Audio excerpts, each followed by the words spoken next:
Welcome back to the Pesky Report, episode 495, presented by Beyond the Monster. I'm Jordan, joined by Jack and Brian as the final episode of the unofficial first half of the Boston Red Sox season. And Jack just read the tweet that the Red Sox admin posted.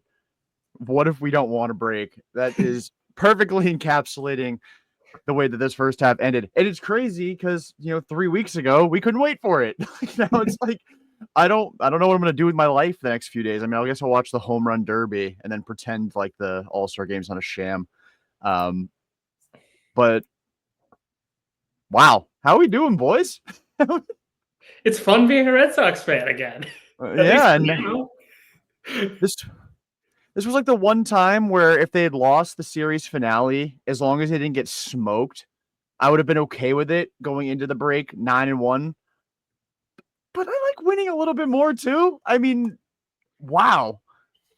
What a turnaround this team has been on over the last, handful of weeks. OB gave their record, now their last 35 games, they're 12 over 500 in their last 35. That is 23 and 12. No, sorry, 11 over 500, 23 and 12 in their last 35 games. So they've been playing some really good baseball for a while. It just didn't necessarily reflect itself on the actual record because they were hovering around 500. But yeah, Red Sox just sweep a 4-game set at home against the Rays, who they have taken the belt to this season as well. 8-2 in the 10 games against Tampa this year.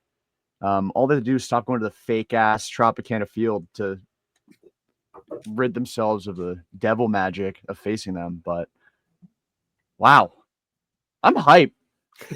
I am hype.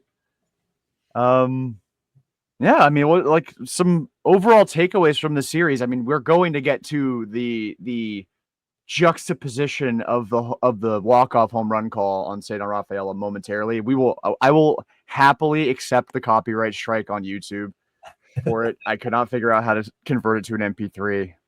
Sue me. They'll try. I have $5 to my name. So I'll start with you, Jack. Overall thoughts on this series, and then we'll get into later on in the episode kind of overall first half thoughts, but just, this series, and I mean, if you want to go the last stretch of like 4 or 5 series. Well, I mean, the thing I'll start with in this series that is the most impactful is before today, all 3 of them that were wins were 1-run wins. The 1-run loss Sox decided they weren't going to show up, and I appreciate that. They were consistently winning close games because, yeah, it's easy to win 10-2 against the Rockies. Most teams around the league are doing that, including the bad ones. But to play Tampa, who are a pretty solid team, not a great team, but a good team, and to consistently beat them in close games with really good pitching across all 4 games, that's impressive. That sweeping this series means way more than doing the 6-0 against the Rockies and the Nationals, because those are bad teams. But to do it against a division rival and to win close games consistently, okay, now you really have my attention. Yeah, for sure. Brian, what are some of your overall thoughts on this series? Yeah, I think kind of echoing what Jack said, it's like, they're pretenders when they're doing it against shit teams. And then, Tampa comes in, you're like, okay, here we go. And then they've had these come from behind wins where maybe a month ago, yeah, all right, they score a run and the other team scores 2, and you're like, fuck, all right, we're playing a good team now. We ain't going to win this fucking thing. And, we weren't getting the pitching. But, I mean, holy shit, the balls on some of these guys. I mean, Crochet, he did what he did. But Bello, I know they the joke was, Bueller had a quality start. But I'm like, all right, hey, if he can do that, that's fine. And then just, Ceddanne's been amazing. But, 10 wins in a row, I'm sure that, half the people will be divided. Papelbon had to point out, of course, that the Trump Sox are 10-0, which I thought was kind of funny.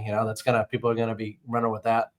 But I don't care what they're doing or what planet they're from or who they're talking to or what hands they're shaking. They're 10-0. This is the most excited I've been about the team probably in a while. I don't think they've won this many games in a row since 2018. I'm trying to think for any negatives here. Outside of Dobbins getting hurt, that was the only thing I think that kind of sucked about this last 10 days. But everything else has basically gone their way. Whether it's today, they had the rule change where if you struck the base, the guy gets home. Where last year, that would have been an out. And when I played in Little League in high school and college with my limited athletic ability, I cheated as much as possible when I played third base. And I would make sure that fucker ain't going to get the bag because I'm going to block that shit. Well, MLB is like, wait a minute, that's probably illegal. And the Red Sox going to run because of that today. Everything is possibly going their way. Duran 1 for 3, Bregman 1 for 4, Anthony 1 for 4. Story, that huge hit he had today. I'm just looking at the recap now. Wong actually had a fucking hit today. I mean, that's a mini, victory right there. But Bello's Bello now, which is he was, and now he's kind of like a reliable guy, and everything is coming up Red Sox right now. And now is the test. But usually when there's an off day, I'm like, what the fuck am I gonna do with these nice off days after you win 10 in a row? This is fucking awesome. Like I can watch the All-Star game and watch it, have a good time. My favorite team just won 10 games in a row. This is great. It is fantastic. And the Yankees game went final. They just lost to the Chicago Cubs. So the Red Sox will enter the All-Star break a game back at the top wildcard spot in the American League. Toronto's yet to play, currently 3.5 back of Toronto for the number 1 spot in the AL East. That's what 10 in a row does to you. The only unfortunate thing is the Jays are 8-2 in their last 10. So you've only been able to pick up 2 games on them. Well, 1.5 because the Jays haven't played yet today. Run differential, which has become like my World Series, just tracking the Red Sox run differential. They have jumped like 59 runs in the last 10 games. Obviously not losing any of them really helps build that. At home, and again, the unofficial first half of the season, they're 32-20 at home. They were so bad at home the last few years. Like they have made Fenway impossible to play in. And like you'll really, when we play the 2 home run, the 2 walk-off calls for Ceddanne, the Rays one will definitely do the crowd pop justice, but like that is like that's what I've been missing going to Fenway the last few years is like this is the Red Sox house. Like we as fans want to make it hell for you, but we also want to not feel like we're getting jerked around and you're just trying to steal some of our money out of our pockets while you're throwing freaking Pablo Reyes in the 3-hole of the lineup, which love Pablo, not in the top third of the order. But yeah, it just a tremendous series all around. 2 come from behind victories, gigantic. Just 2 games that 6 weeks ago, auto losses, like scheduled losses. Walker Buehler gives up that home run to Junior Caminero, game over 6 weeks ago. And they clawed their way back into it. So funny that the Rays traded a first-round pick for Brian Baker, activated him like 6 hours later for the game, and then dude becomes the biggest loser to ever put on that jersey and chokes the game away. But I mean, the Red Sox at this point, again, 6 weeks ago, or I guess more than that because Bregman hadn't returned yet, or Bregman was still on the shelf, but we're talking mid-May before Bregman got hurt. If him and Devers weren't driving in runs, you were like, well, we got to count down the at-bats. We're hoping that this guy can reach here so that way we can see Bregman or Devers again quickly. And now runs are coming from everywhere in the lineup. And even guys who are struggling, like Myers, overall numbers, not great, but he had a huge 2-run double in the series.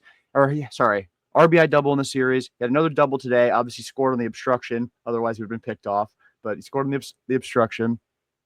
Story's been a revelation. Ceddanne's carried this goddamn team for the last few weeks.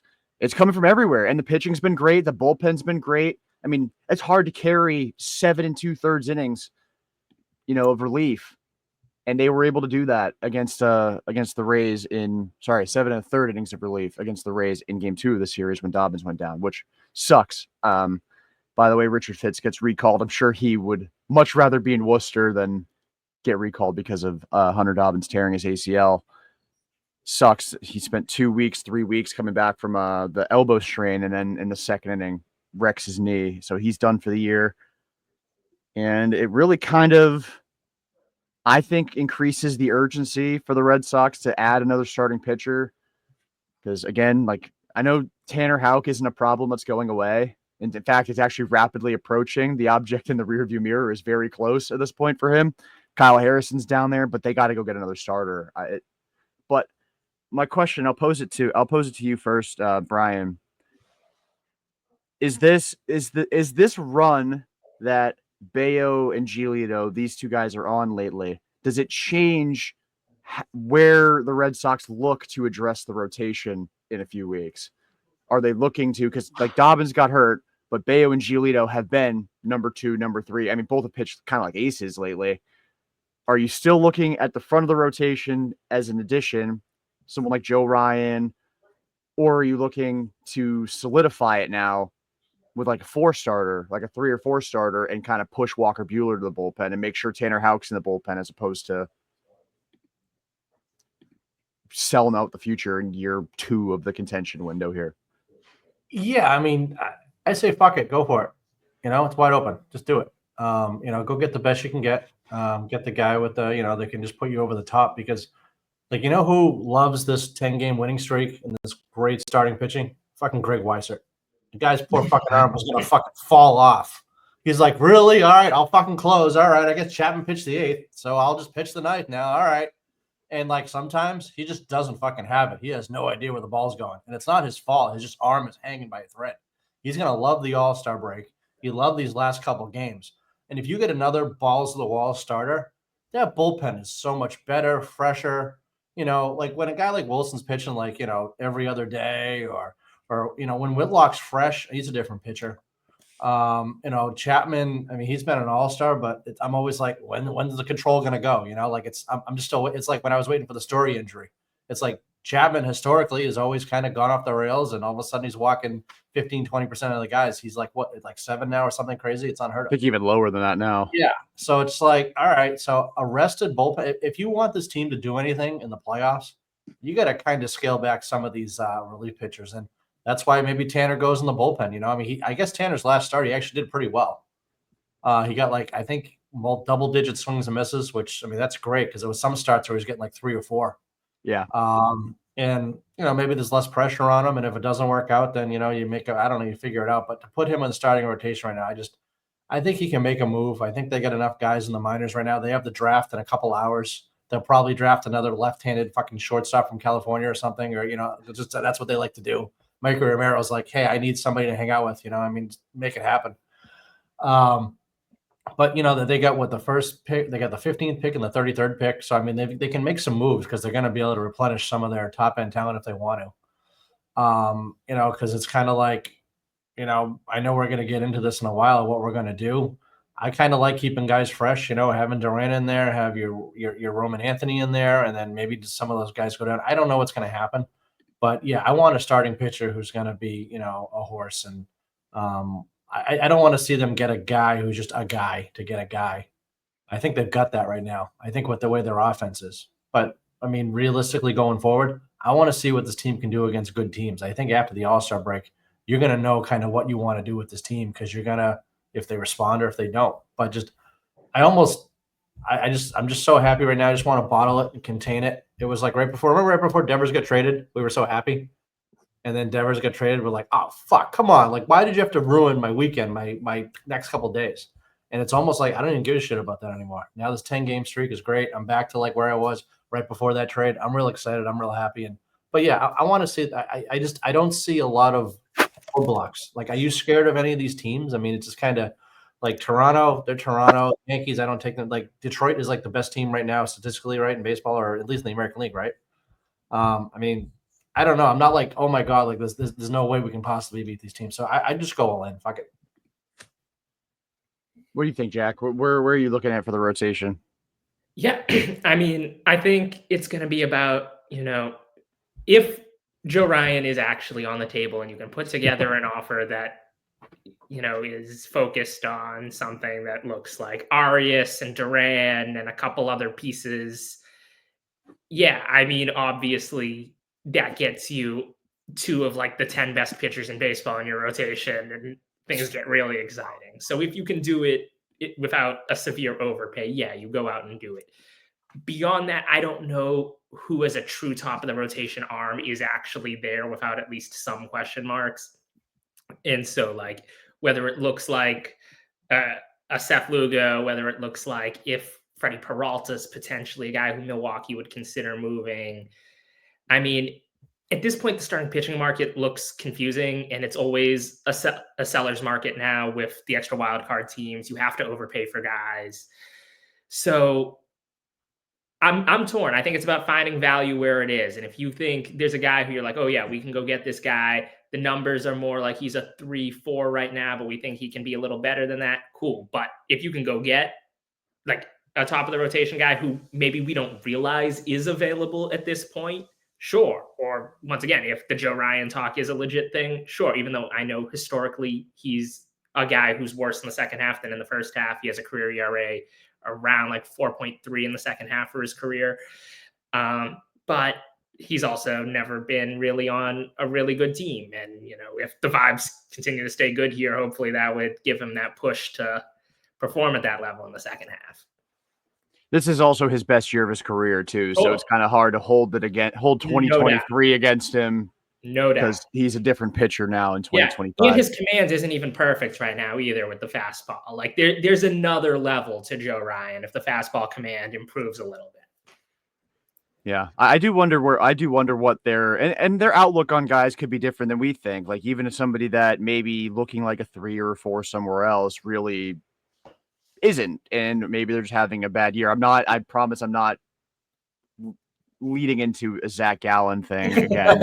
I promise. But I'm just saying, like, there's probably there could be somebody out there, like you said, Jack, that we don't even know is available. I mean, other than like a select few teams, nobody knew that Devers was available and he got traded. So like, it's not out of the realm of possibility. And like, we keep looking at teams like Freddie Peralta, like you said, but they're only a game and a half. The Brewers are only a game and a half out of first in the NL Central. Obviously Joe Ryan, but the Twins don't really have to trade him. It's not like he's making big money. Maybe Pablo Lopez makes more sense. I don't even know what he's up to this season, but also like you could look at some of these other shitty teams out there and maybe find somebody there that's having a good year that you can add. I mean, you just traded for Garrett Crochet in the winter. You had no problem trading for an ace on a shitty team. That's like, you don't even think about that roster having good players. So, and then obviously like Edward Cabrera in Miami. There's definitely some options out there. Now as a matter of how willing should the Red Sox be to be desperate and, you know, play ball in the sellers market? Like for me, I think Joe Ryan is like a December acquisition because it's like we're going to be on the phone constantly with Minnesota to the point where we're like almost distracting them from the fact other teams also want Joe Ryan. And then in December, it's like, hey, remember how close we were to trading for Joe Ryan? Let's talk about this now while we can like kind of slow play it a little bit. And that's how you end up getting like, I can't even begin to imagine what Garrett Crochet would have costed at the deadline last year. Like it hurt the package they gave up. But are we talking Marcelo Myers going to Chicago if they trade for him last summer? Christian Campbell, who I know is not really factored into anything, you know, in the last 6 weeks, obviously. Roman Anthony. I mean, the White Sox wanted Roman anyway in the winter, and the Red Sox were able to be like, no, fuck that, and then talk them down to Kyle Teal and Braden Montgomery. So, you know, we'll see where the Red Sox go in that regard. I'm with you though. Like I'm with both of you. I would love to, like, as great as Giolito and Bello have been, like imagine them as your 3 and 4 instead of being like, oh, so there are 2 and 3, so we can get a 4. Because there's not a lot of wiggle room there for the 4. If the 4 is bad, they shouldn't even be in the rotation. If a 2 is bad, it's like, okay, they're the 4 now, but we got these 2 guys that can, you know, be the 2 and 3.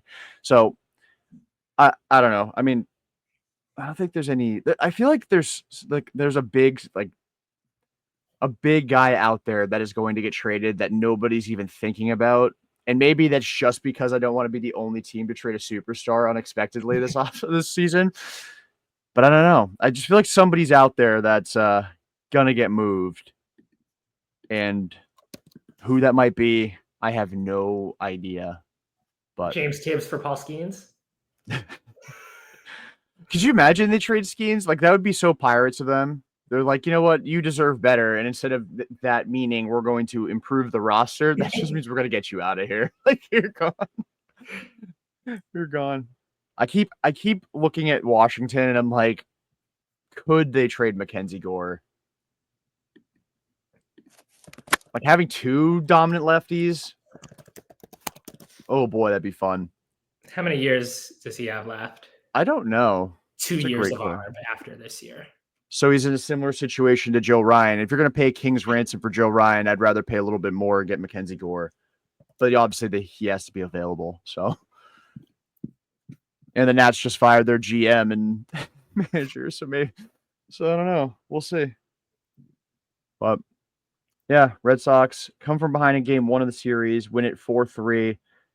7th inning rally, capped off by a Ceddanne Rafaela 2-run single. This was really the weekend of Ceddanne. Like, huge middle finger to Major League Baseball for not putting him in the All-Star game. And I don't want to fuck around and wait anymore. I kind of just want to play these walk-off calls. All right. Here's Obi's. Talk all this shit about him not meeting the moment. Here's Obi's call and Ceddanne's walk-off. Swinging a drive! Oh! He killed it! And it's out of here! It's gone! Ceddanne does it! The Sox win it! They walk it off against Tampa Bay! Are you kidding me? Chills. Every different angle of that home run, there's like another part of the reaction that's like so cold. Like, I saw the one of the bat boy like getting up, getting hype. I'm like, this motherfucker is sitting on a little bucket next to the on deck circle, and he's like, fired up. I'm like, this to steal the Romy Gonzalez quote. This organization is tremendously locked in right now. It is so great. Did y'all feel like that was going to happen? I kind of had a feeling that was going to happen when Ceddanne came up in the 9th inning. It felt like a moment. Especially because it felt like that Coley tweet from last year about how, like, if it's an important moment, Ceddanne's locked in. And now he's even better, and it's an important moment. Yeah, Ceddanne's got this.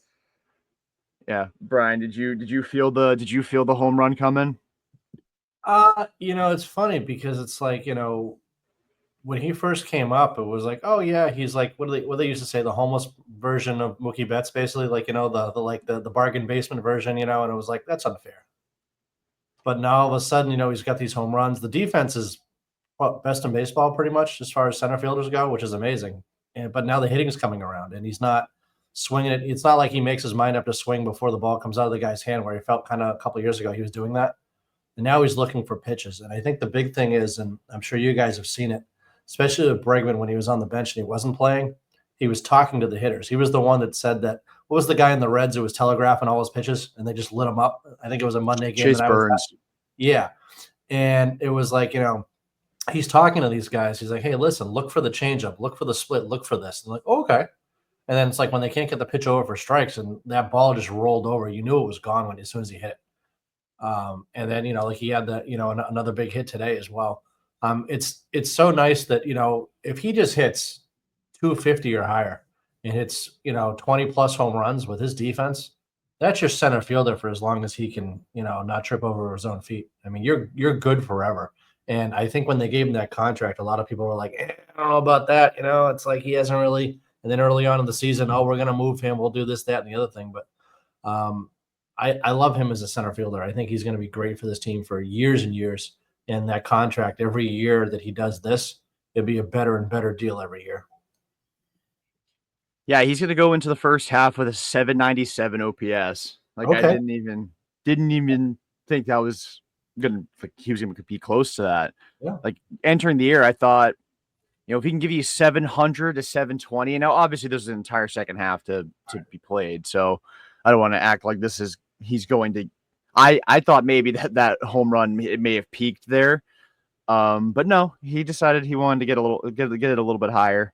I'm upset that he didn't get one more chance to break 800 before the first half was over. But yeah, I mean, he's never going to walk a ton, and I think we just have to accept that and like just let him be him.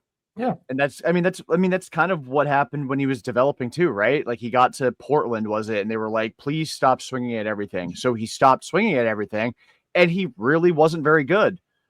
And then they were like, okay, be Ceddanne Rafaela again. And he went nuclear, and he ended up being a top 100 prospect by the end of the season. Right. And I think he got to Worcester at that point. Actually, no, didn't he debut? Wasn't this 2023? He debuted at the end of the year. So, and we've seen flashes of it. I mean, this year his walk rate's only 4.7%. So like but it's double pretty much from last season.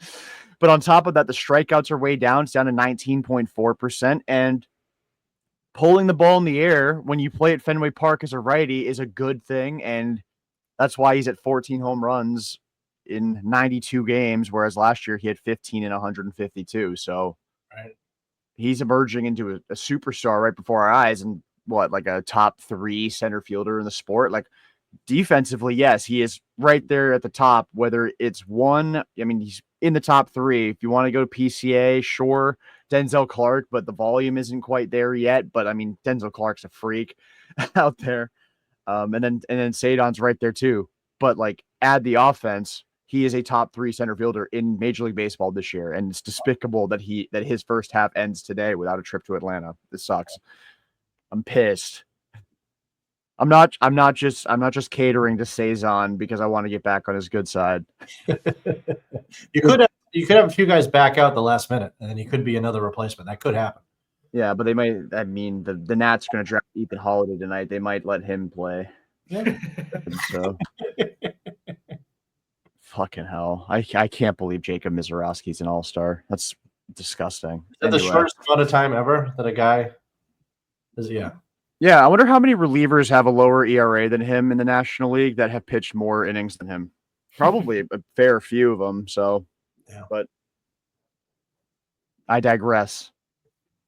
Ceddanne 271, 314, 483 is the slash line with 14 home runs, 48 driven in, 13 steals. The base running's way better too. Like quality of contact's obviously way better. He's just a different player. And I think sometimes, and I'm very guilty of this, kind of forgetting how young he is. Like he's 24. Closing the book on him at 23 was pretty irresponsible on my part as well. I will apology cam that one. Oh, got to get the Rays call in here. This is beautiful.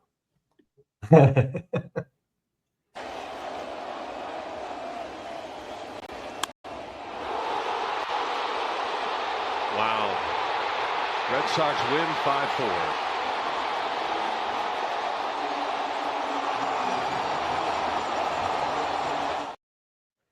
Why were they mimicking all of OB's calls from the rest of the season for the Red Sox? That purpose?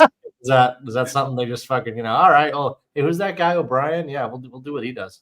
Yeah. What I like Jordan is the game that I was at, was it the Red? I think it was the Reds game. The Spanish broadcast, like holy shit, like like those World Cup goals, when they say goal 20 seconds straight.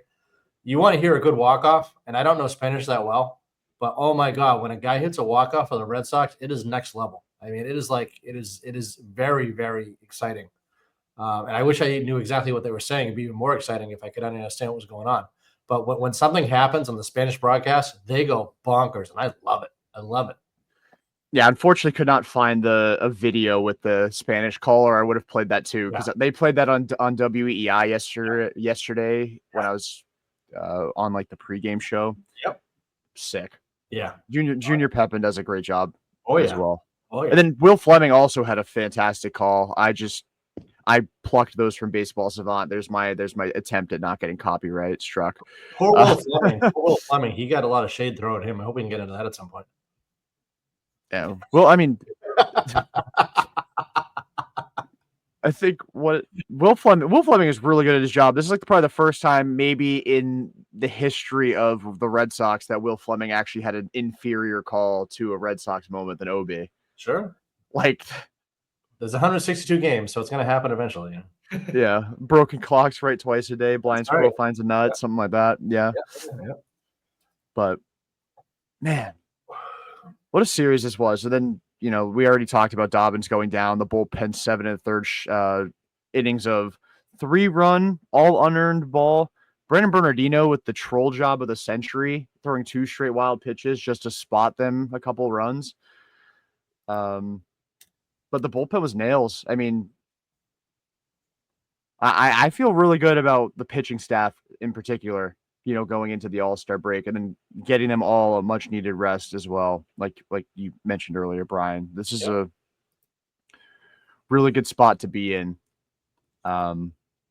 Marcelo had another big hit in this series as well, or in this game as well. The walk-off game 2, he hit an RBI double off of Joe Boyle, who's been obliterating opponents so far as a Ray. Go figure.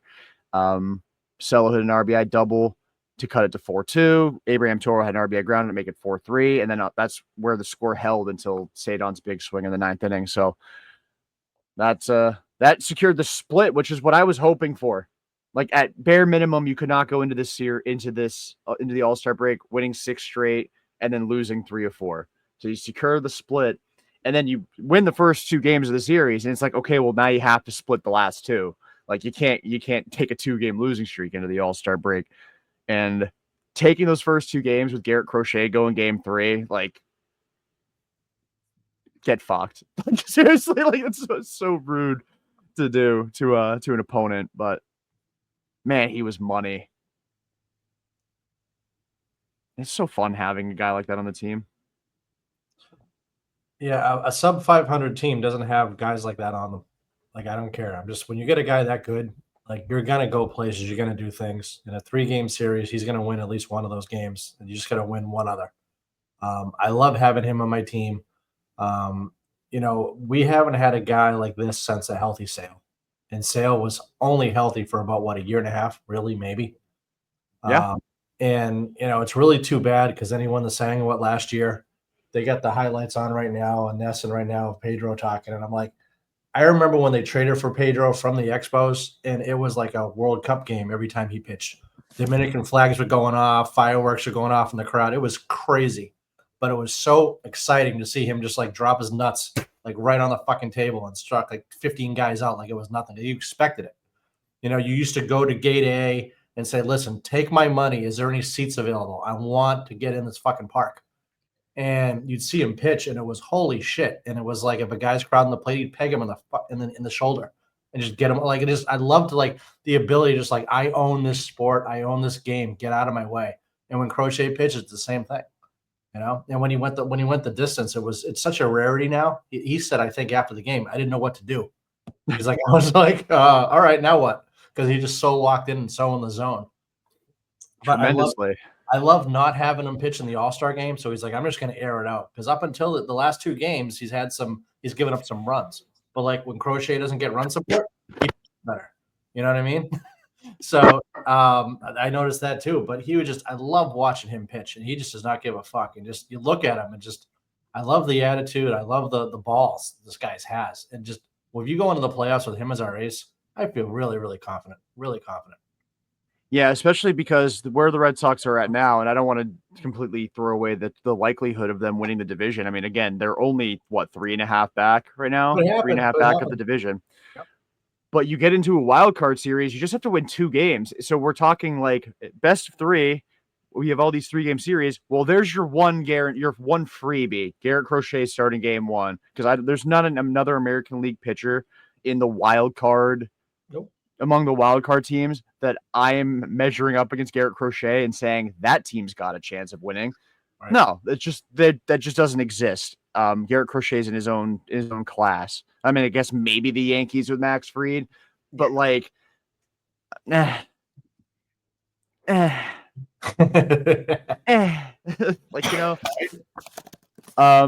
but then, game 2 and game 3, I mean, but also like, so that's the one close one is Fried with the Yankees, but then 2 to 3, let's just pretend the Red Sox don't get another starter or somebody in that tier. Bello and Giolito are just simply better, in my opinion, than Rodon and Will Warren. Who's the 3 for the Yankees? Yeah, it would be Warren. Luis Heels made a rehab start today, so maybe him. But like, how much can you count on him? Post All-Star break for the Yankees. So like, the one series where ace versus ace is like a legitimate battle, you hold a pretty clear advantage 2 and 3. So like, you get to a wild card. Like, I think the Red Sox will at the very least be in the ALDS this season, barring another second half meltdown, which, knock on wood, does not happen. Jack, what was watching Garrett Crochet like for you yesterday? I was watching from the crowd. That was a zoo. I loved that. What were your thoughts on Crochet? No, I mean, it's nice to have that momentum because his past couple starts have been like, not bad by any means, but they weren't the same level of dominant that we had seen at points earlier in the year. And, everyone was kind of starting to go like, oh, is the workload a thing? Oh, is the workload a thing? Because obviously he's rapidly approaching his career high in innings pitched. He's probably like 2 starts away from surpassing that. So it's nice to just see him take the ball and shove against, not a great offense, but, an actual major league team. And just, I'm also very happy he's not pitching in the All-Star game. It's not worth it. He did it last year, so it's not like it's his first time. And, get nice and fresh and ready to go for the second half because they're going to need him. He's been the best player on this team this year, and you need that ace. Yeah, he's been money. And this, like, prioritizing getting deeper into games as opposed to just blowing the doors off of his opponents. Like, he still does it. Like, but like, the strikeouts are down from last year and the walks slightly up, but he's averaging like an out into the 7th inning per start this season. Like, he's 6 innings a start would be 120 innings through 20 starts. He's at 129 and a third. So he's getting you into the 7th inning on average every time he takes the ball. That is what aces do. And it's even closer to 7 innings if you take out, the first start of the year, because he only went 5 on opening day.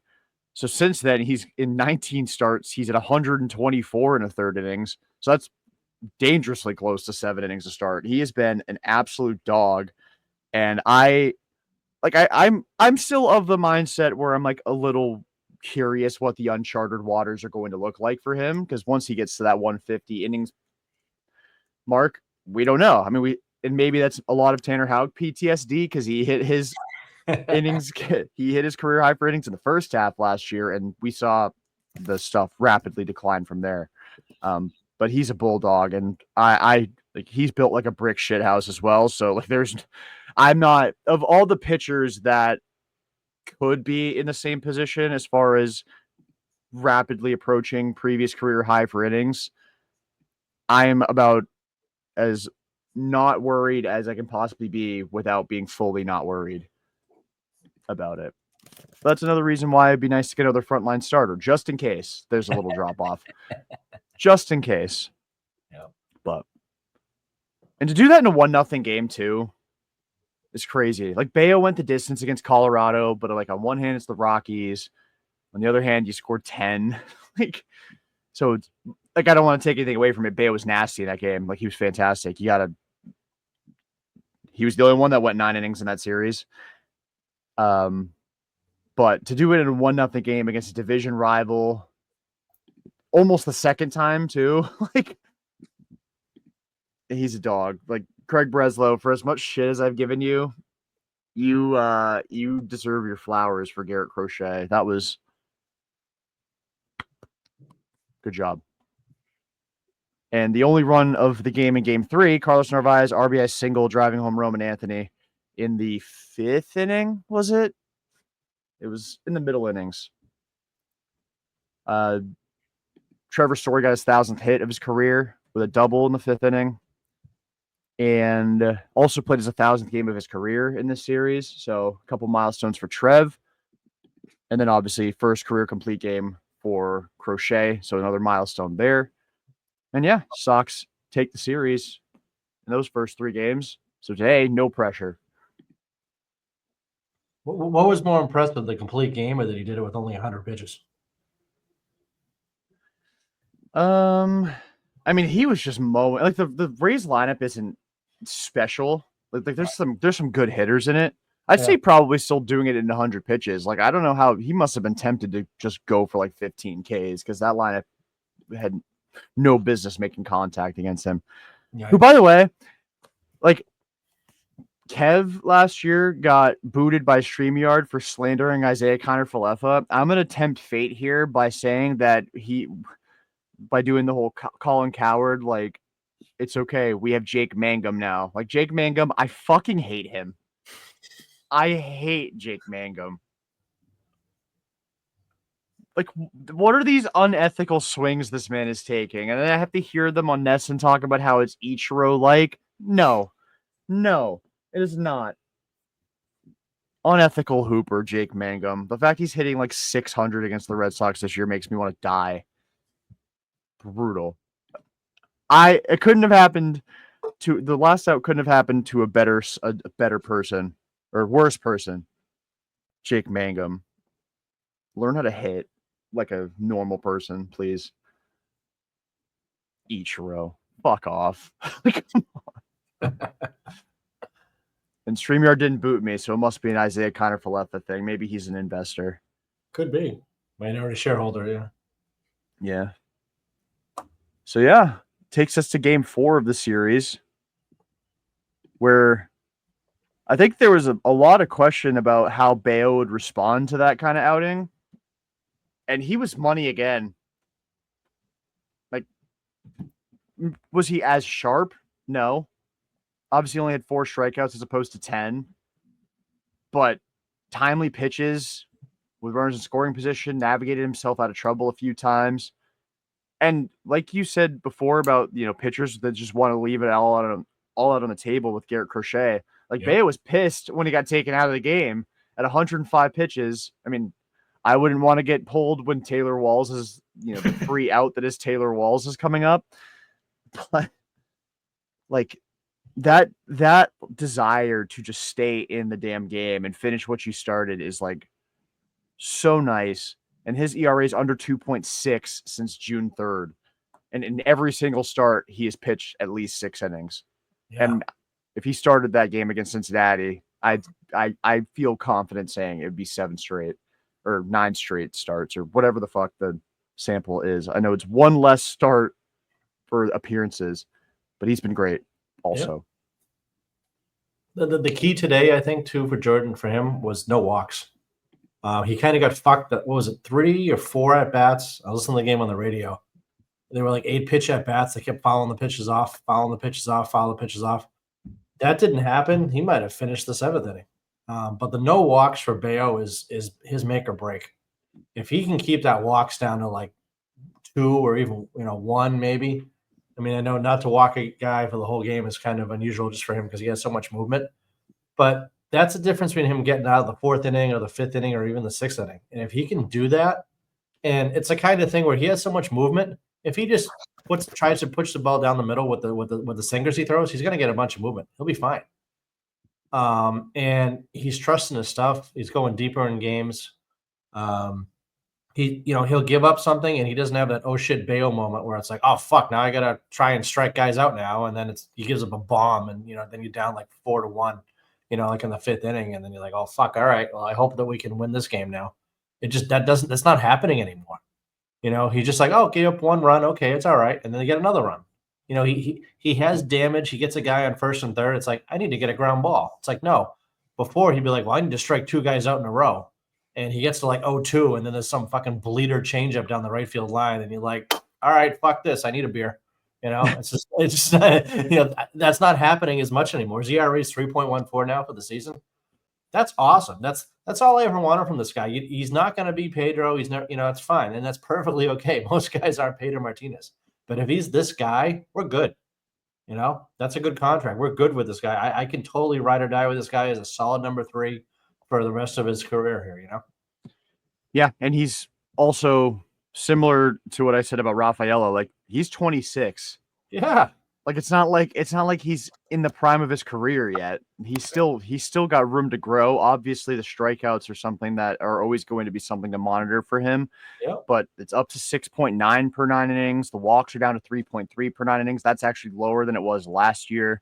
Yep. Ground ball rates higher than it was last year, which is huge for him. I mean, it's never been below 50%, but the fewer fly balls he gives up, obviously the better, as somebody who throws a sinker 40% of the time. He's been and like 3.14 ERA, and what, 6, 7, 8 appearances ago, we were talking about how like mediocre he'd been. Yeah. And his ERA at the time was still like 4, like low 4s. So it's not like he was horrible. It was just like a lot of ugly, like you look at the stat line. If you're a box score watcher, you're like, Bello had a good start. But if you watch the game, you're like, that was a slog. That was an absolute train wreck. I don't know how he didn't give up 8. And then there was obviously the game where he did give up 7. Yep. But since that start, he has been money in the bank. Everything the Red Sox have needed from him: length, getting strikeouts lately, obviously keeping the ball in the ballpark, not walking guys. And yeah, 3.14 ERA going into the All-Star break. And on a team where like Walker Buehler's got an ERA still hovering around 6. Tanner Houck's been horrible this year. You've gotten you haven't, and Cutter Crawford's not going to pitch at all this season. You needed him to step up. You needed Giolito to step up too, and both of them have done it. That is gigantic and instrumental for why that they are where they're at now. What, 8 games over 500 going into the All-Star break? Is that 50? Yeah, 53 and 45. Jack, what are your thoughts on Bello's outing today? Yeah, I mean, he looked good. And, we had the whole, like, why does he pitch like he sucks, routine for a while now, where, like, we know the stuff is good and he doesn't suck. And I think, maybe he looked in the mirror and realized it, or something happened, or, Andrew Bailey did a ritual or whatever happened, Burn stage. Yeah, I mean, Bello's approach has been better, and I agree with Brayan.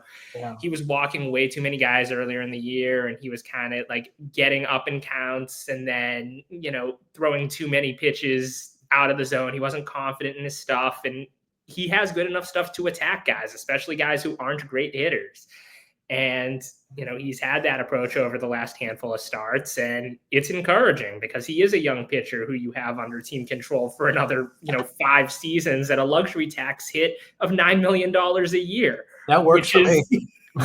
Incredible, actually. So, Jordan, they finally got the live chicken, is what happened.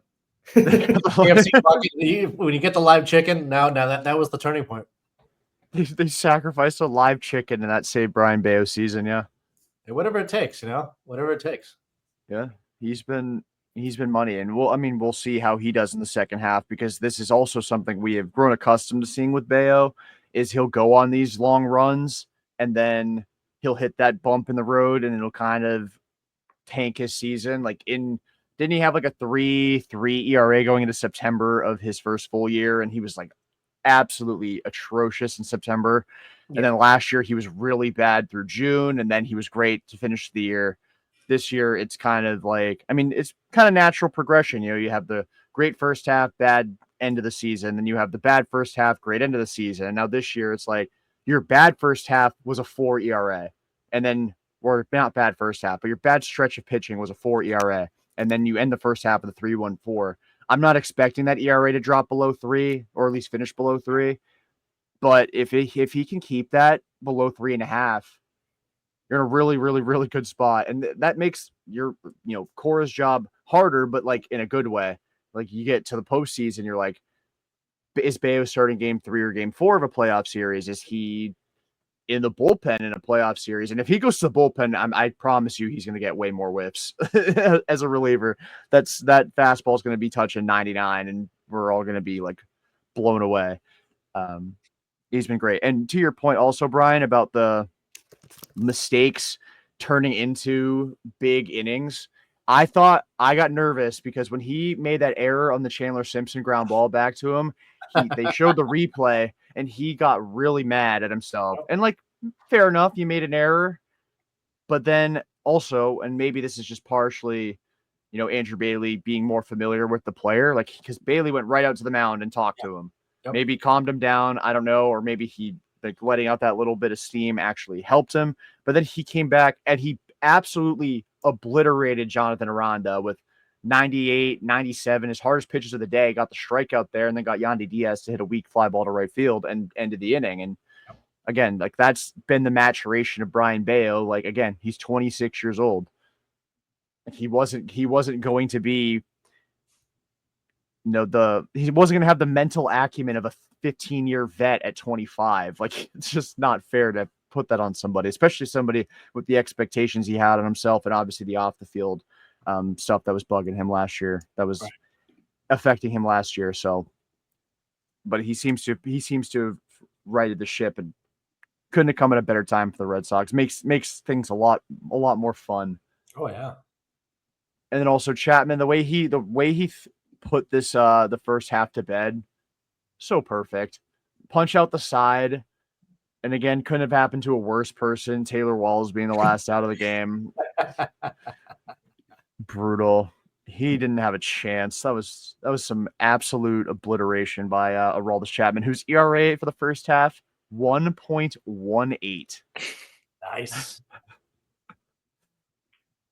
And this was like a bad command day for him too, I felt like.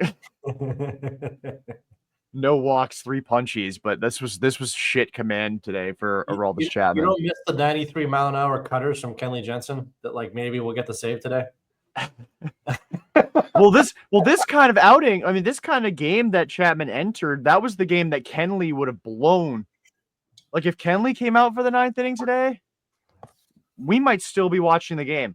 Yeah. Yeah. Like, it's nice having a closer that, I mean, he could have come out.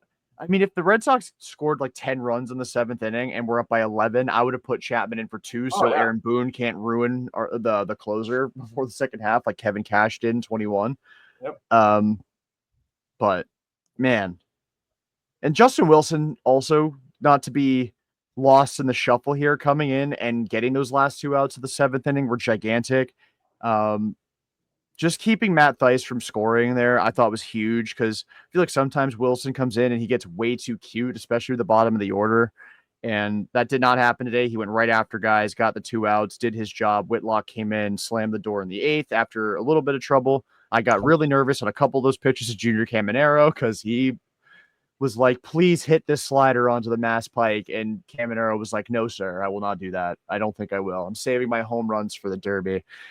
And yeah, and then Chapman came in and slammed the door. Sox win 4-1, 10 straight, 3 straight sweeps. And a 4-game sweep is not easy. So, no. And it should be 4 straight sweeps. When going back to before the Red series, I felt like it had to be a 9-4 stretch. They went 12-1. So, fairs. I'll be content with the 1 loss. You went 12-1. In that stretch. Beautiful. Just beautiful baseball. Yep. Sometimes. It still gets kind of ugly sometimes, but they've been finding ways to win instead. Yeah, any last thoughts on the series before we get into some of our Alex Bregman came back in this series. That was nice. Yeah, that was a nice little gift before the All-Star break. And he looks pretty good considering he hasn't faced live pitching in 2 months. Like, not really whiffing. I don't think he whiffed once in his 2 games that he played. Obviously hit the double. I would have died if that left the ballpark. I would have simply passed away. Obviously not sprinting, but remember he's like 5 weeks ahead of schedule as far as playing is concerned. He can walk to first base for all I care, as long as he feels the ground ball and doesn't strike out and drives and runs when the opportunities present themselves. It was nice having Bregman back. How did Bregman look to you, Brian? I thought he looked great. I think I listened to the game on the radio. So Middlebrooks was talking about how it's like, yeah, his range is going to be a little limited because he's not going to go over crazy and just he's going to slowly work himself back into, the swing of things. He's like the bat's there, but you're going to see the range, especially with a hamstring and, taking a single to a double or a double to not a triple, but whatever, just running. He's going to kind of baby it a little bit just because they need this guy. He takes the pressure off of so many guys. I mean, he while he was hurt, he was their hitting coach. Now that he's healthy, he's in the lineup and he's that right-handed veteran bat. And I was talking to a friend of mine about this. With Bregman coming to the Red Sox, I almost think it was like a coup with like Cora. Where he's like, listen, I want you to be the leader of this clubhouse, the leader of this team.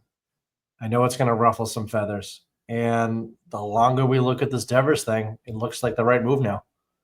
I think that we won't know for a while, but we took a really great hitter out of the lineup who maybe was really limited as far as where he could fit.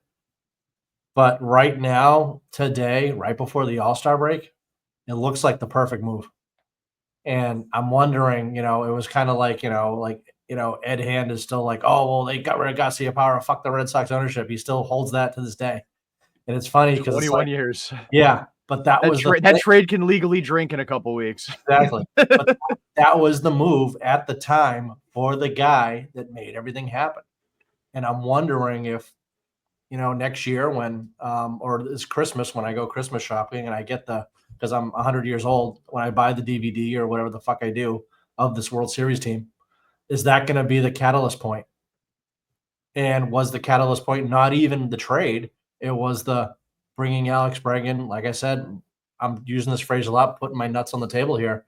When they grabbed Bregman and, oh, you're going to be the second baseman. Cora knew he wasn't going to be the second baseman. Breslow knew he wasn't going to be the second baseman. I guaranteed Henry wasn't as well. They just had to say that publicly until they get the ball rolling to move Devers on and get rid of that contract to free up the flexibility. In the fall, they get another pitcher, or during the season, they bring in another horse who's going to make some money. Like, it's really like a whole crazy, your mind explodes. At what point was this the plan all along? Because it seems like it's working perfectly now. I know you played 2 dog shit teams. You played 1 good team. Let's see what they do against the Cubs. Let's see what they do in the next series. Is this the thing where this team was for so long? They were in mud for so long. And now, holy shit, people who are casual fans are talking about the Red Sox right now. 10 games in a row. The stadium's alive. They only did the wave once or twice today.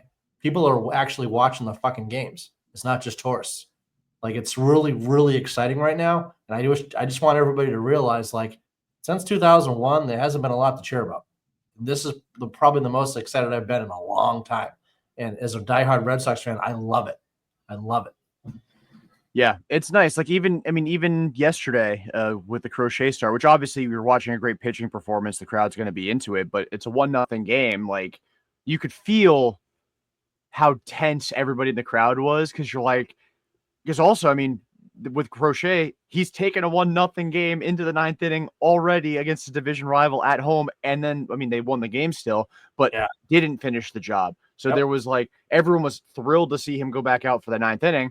But I could hear people talking in my section, last time. What the fuck is he doing? Last time Judge homered off of him. And obviously there's no exactly. Aaron Judge in the Rays lineup unless Jake Mangum makes a very good case, but he's not quite Aaron Judge. But it was nice. The crowd's locked in, tremendously locked in. And the teams they're just playing good baseball. It felt like for the longest time they were snatching defeat from the jaws of victory, and it's kind of the other way around now, which is nice. And to your point, as much I still am not. I'm never going to forgive, or I shouldn't say forgive. I'm never going to take the side of the organization for trading somebody like Devers. It's just that guy is really fucking good at getting to that point. Was really, really bad for the organization, no matter what. Yeah. But just because Devers is performing does not necessarily mean the organization is kind of humming at that point. We talked about all these 1-run games they've lost. Yep. When you don't really trust your teammates, those 1-run games or those late and close games, they're really, really tense. Yep. And you start pressing more. You start counting on those specific individuals to really shoulder the load in those games. And I've seen some of the numbers. Devers is not was one of the least valuable clutch players in the league this season. So you have the guy causing a lot of the fuss in the clubhouse and the dugout. And now he's got a disc issue in his back, supposedly. Did you hear that story? I guess that just came out. Yeah. So I wonder how long that's been an issue, because I think he had a little bit of success right after the trade, but then he kind of had a tailspin where he hasn't been doing much. So I don't know.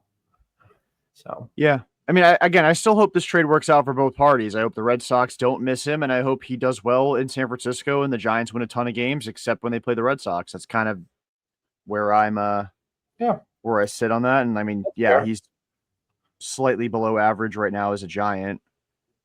Only 2 home runs, but striking out over 30% of the time for them right now. No, that's awful. I hate to hear that. That's I hope he gets over that terrible affliction. But Yeah. And Kyle Harrison didn't suck today for Worcester, so there's that. So That's a everything that is first.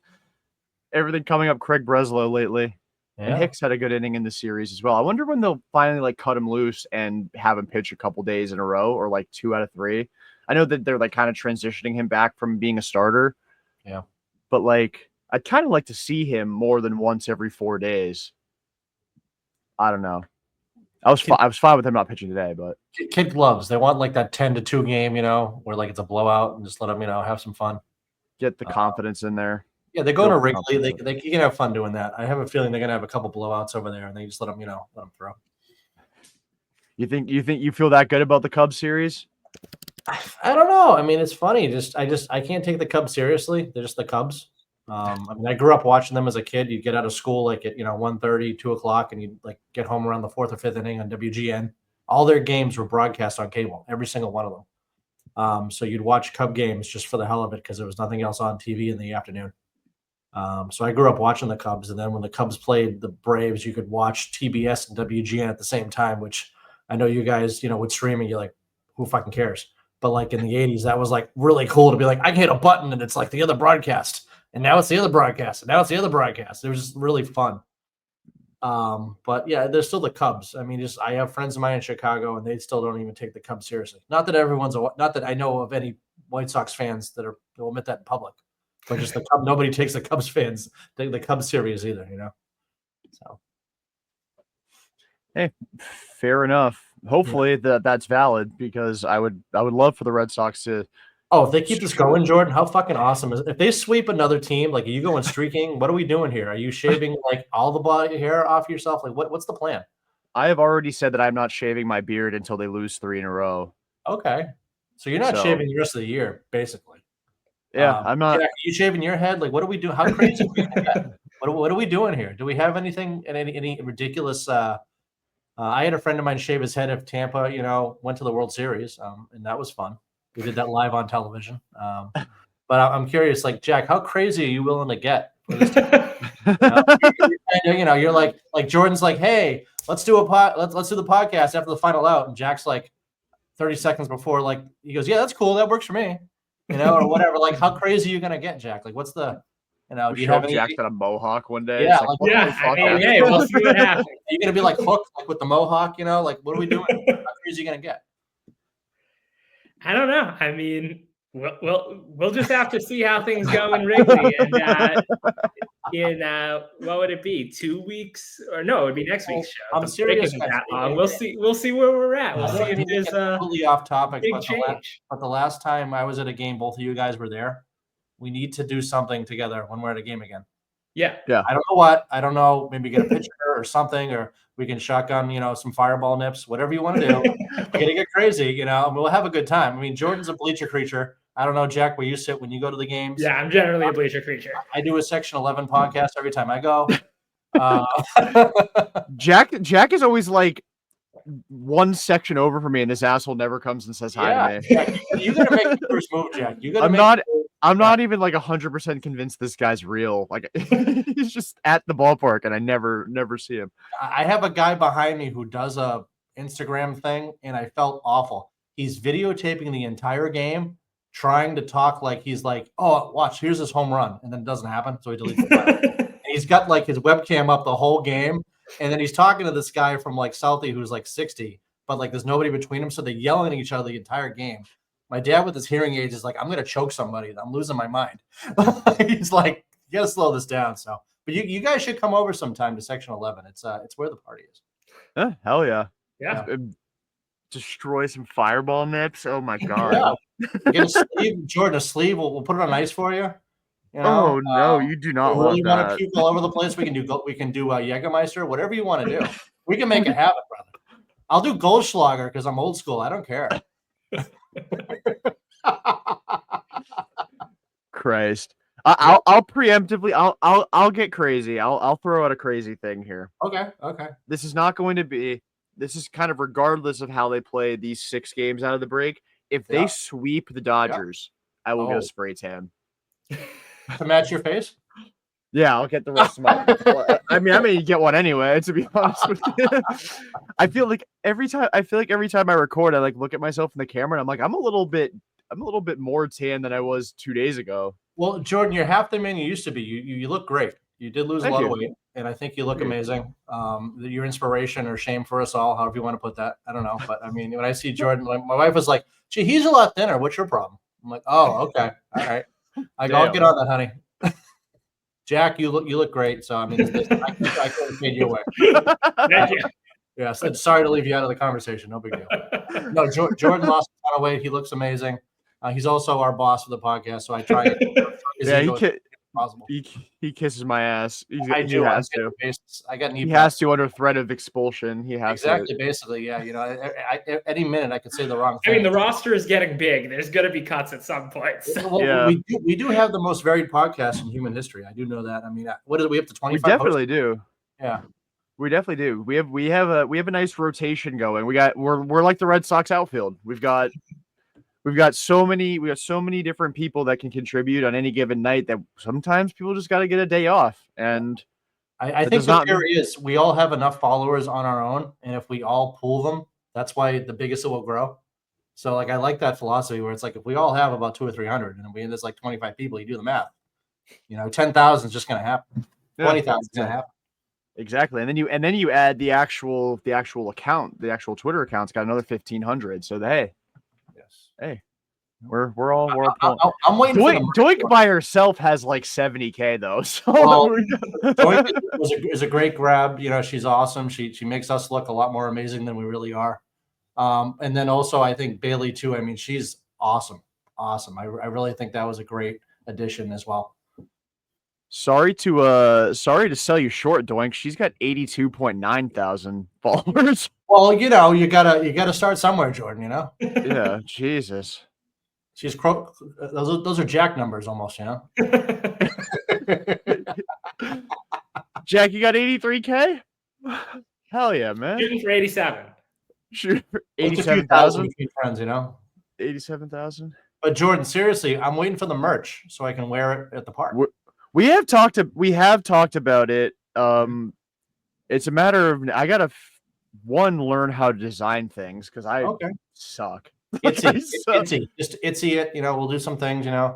Yeah. If they make the playoffs, there's going to be tickets available. So if you guys want to go to some games, let me know, and we'll make it happen. We'll all be wearing our pesky report merch. We could hanging out by the players' lot, begging Craig Breslow to come on the pod.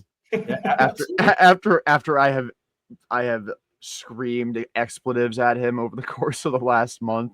Yeah, well, there's no restraining order yet, so I mean, we might as well push the rope now. As far as I know, I mean, it could be in the mail. It is Sunday, so it's possible that I won't get it. All right, yeah. Any last thoughts? You've got a list, Jordan, right? We got to get to. Is that what you said? We get some superlatives and things. Yeah. I think we can have a little bit of fun here before we wrap this up, and then we'll play the superlative game with MVP. I mean, we don't have to go Cy Young because it's obviously Garrett Crochet. I would imagine nobody's going to pick Walker Buehler. Nobody's picking Walker Buehler or Tanner Houck. Fucking Tanner Houck. Oh my God. So MVP, Rookie of the Year, which is actually, I think, a very interesting debate there because the Red Sox have 19 rookies on their roster, so that's going to be fun. Biggest disappointment, which there's definitely a few candidates for that. Most improved, and then we'll get into not most likely, but like who we think will have the biggest turnaround in the second half. One on the positive, and then we are Boston Sports Podcast. We are also going to do negative. Biggest regression in the second half. We'll get into that now. We'll start with MVP of the team, and I'll kick it to you, Brian. You can give who your MVP is for the first half. Well, You know what? Okay, fuck it. Story. Because I fucking wanted to kill him. I wanted to slit his throat. I was like, "You're done. Like, just, I hope you have an ACL tear. Like, just die." Like, I love the whole thing about getting the guys in Texas, and that was great. But I'm like, "You suck. You're awful. Just retire. Just let's cut you." And he heard me say that. And he was like, "You know what? Fuck you, buddy. I'm back." He took some Viagra. He took some HGH. He took some. I don't know what the hell he did. What's that shit that Frank Thomas is on and Doug Flutie? I don't know what that shit is. But like, I seriously hope they don't drug test Story because he shut the fuck everybody up. Like it was a little slow at the beginning and it kind of crept. And I'm like, wait a minute, he's got 50 RBIs. Holy shit, he's got what, 15 steals now, Jordan, right? And then 16. he stole that 16. he stole that He's back 16 today. for 16. Hasn't And been caught. it was always like, well, if he plays good enough defense, that's fine until he gets hurt and Mayer's going to take a spot. Oh, we're going to move him to second base. He's fucking hitting now. He's pulling the ball, okay? And he's not a guy who walks a lot, but Jordan was like, if he just does this, it's okay. If he just does this, it's okay. And then Bregman got hurt, and we're like, oh, fuck, right? And then they trade Devers, like, double fuck, right? Felt like we were like, 100 pounds in prison. We didn't know what to do. And then it was like Story is like, just, I got this. It's all right, whatever. And you're like, yeah, all right. Walk off home run. Yeah, big deal. That everybody, Carlos Pena did that one fucking time in his career, like big deal. But he kept doing it and doing it and doing it. And if he does what he did in the first half and the second half, he'll have over 20 home runs, over 100 RBIs. Okay. He's going to have I don't think he's going to strike out as much as he did in the first half. It took him a while for Stella to get a groove back, it just because he hadn't played this many games in forever. And now he's matched his Red Sox career high today for his 94th game. And like he's going to score a shit ton of runs. And with Bregman and now Rafaela hitting and, maybe Duran figures it out if he's still with the team, there's not a ton of pressure on Story. And it's like we don't have to fucking watch David Hamilton play second base, even though like, well, he's not that bad. I'm like, no, like there's a ball hit to him. I'm like, fucking catch it. But like, I feel good about Story right now. And you can say his Crochet because he's probably like the most like, oh my God, like difference maker. But I had absolutely no expectations for Story. He's been steady. He's been good in the field. And he's just made everybody's life so much easier. And what does this team lack right now? They always talk about veteran presence. That's what he did. And in the offseason, he had fucking Von Grissom at his house. Like, hey, listen, come on over. Like, guys, like, I know you're the young guys. We're going to take some ground balls. We're going to hit some balls in the cage. You're like, yeah, feel good Story. Some bullshit fucking fluff piece on Nessun or Netflix, whatever, YouTube video, whatever the hell it was. But it worked. And they give a shit and they care. And it's just so awesome to finally watch a guy who we basically wrote him off is, I would say he's right up there as an MVP, I pronounced him dead in Kansas City, and apparently that was all the motivation he needed because I was one of his last supporters. Yeah. And that hung change up today that he smoked. Oh my right? God. That was one of the hardest hit balls I've ever. I think it was 110 miles an hour off the bat. Yeah, he crushed it. I mean, and like the big thing for Trev too is he's hitting velo now. Like it's not like he is just making his hay hitting hanging sliders and hanging changeups. Obviously he's doing that too. But yeah, he hit 110.1 miles an hour halfway up the monster. Off the bat, I thought I was like, I think if the green monster was like 15 feet back, that might have that because that thing was rising when it hit the wall. I think there was a shot that may have gone out if the monster was a little bit deeper. But yeah, he hit the shit out of the ball, and the strikeouts are down too, under 28% for Trev. And that throw he made in Game 2 of the series, like the fucking Jeter throw, he did a Jeter, but he actually got the guy out instead of fucking airmailing it like Steve Saxon in the fucking crowd. Like he Jetered better than Jeter ever did.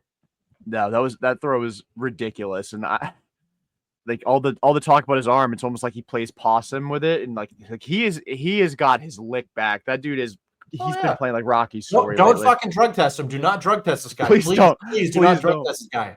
Please, he had low T, and now he doesn't have it. Okay, so like just leave him alone. Do not drug test this guy at all. At least wait till he gets traded to Atlanta in the offseason. Jack, who's your MVP for the first half?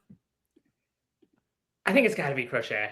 I think it's Generally, I don't like to pick a pitcher for the MVP because I fall into the whole like, oh, a guy who plays every day is more valuable than a guy who pitches every 5 days.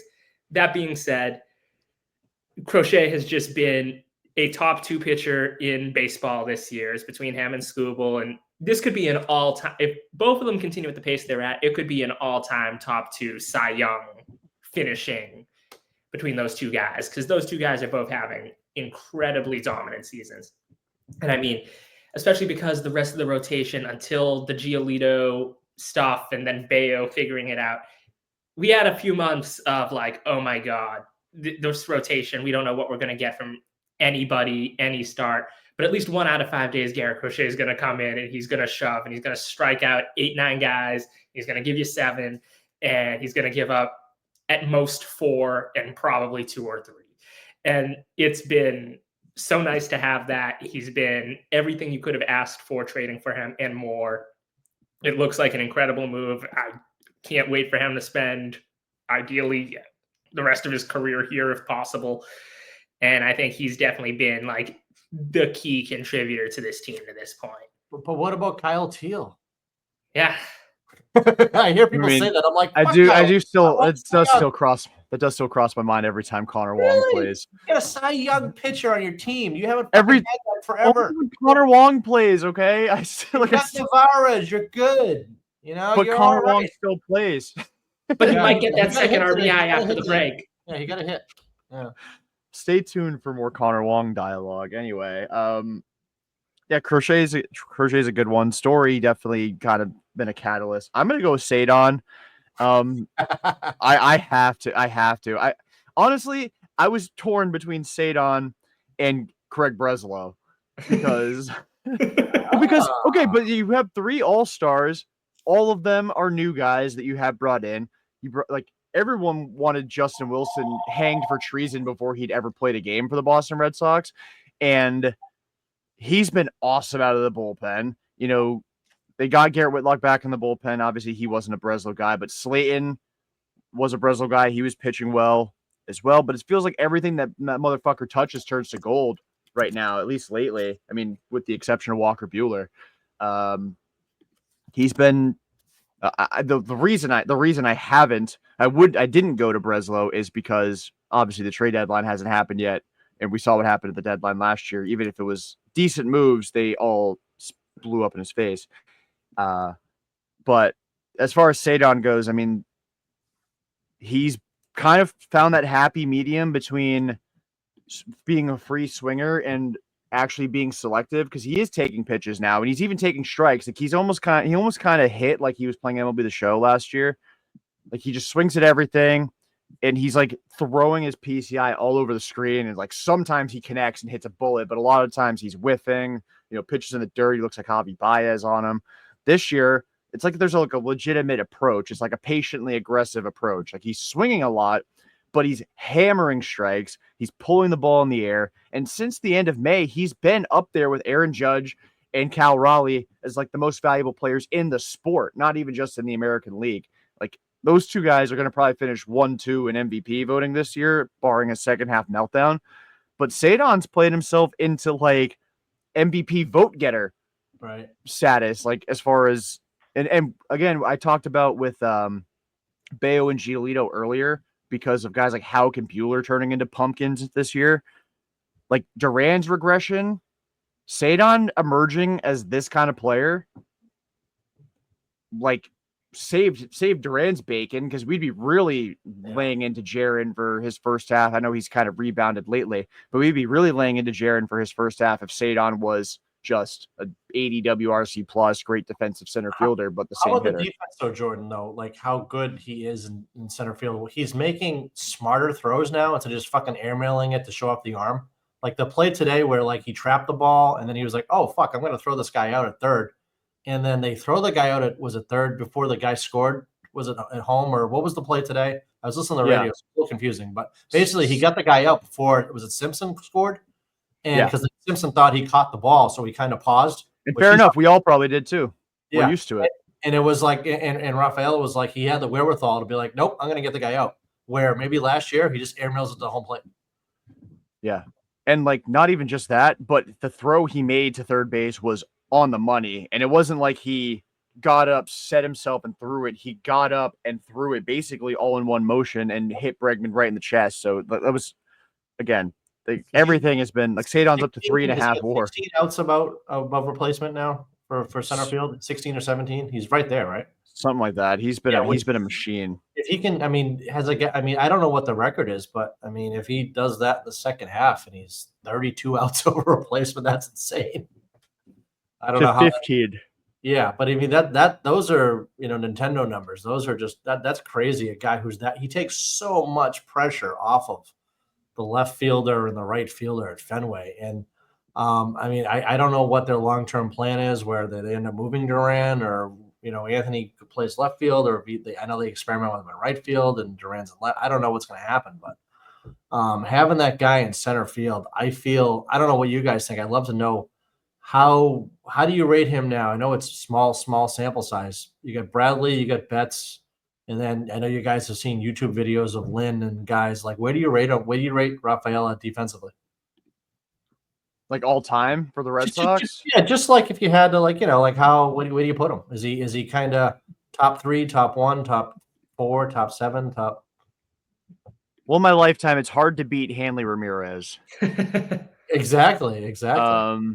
But Jose Offelman was a good one, a second baseman.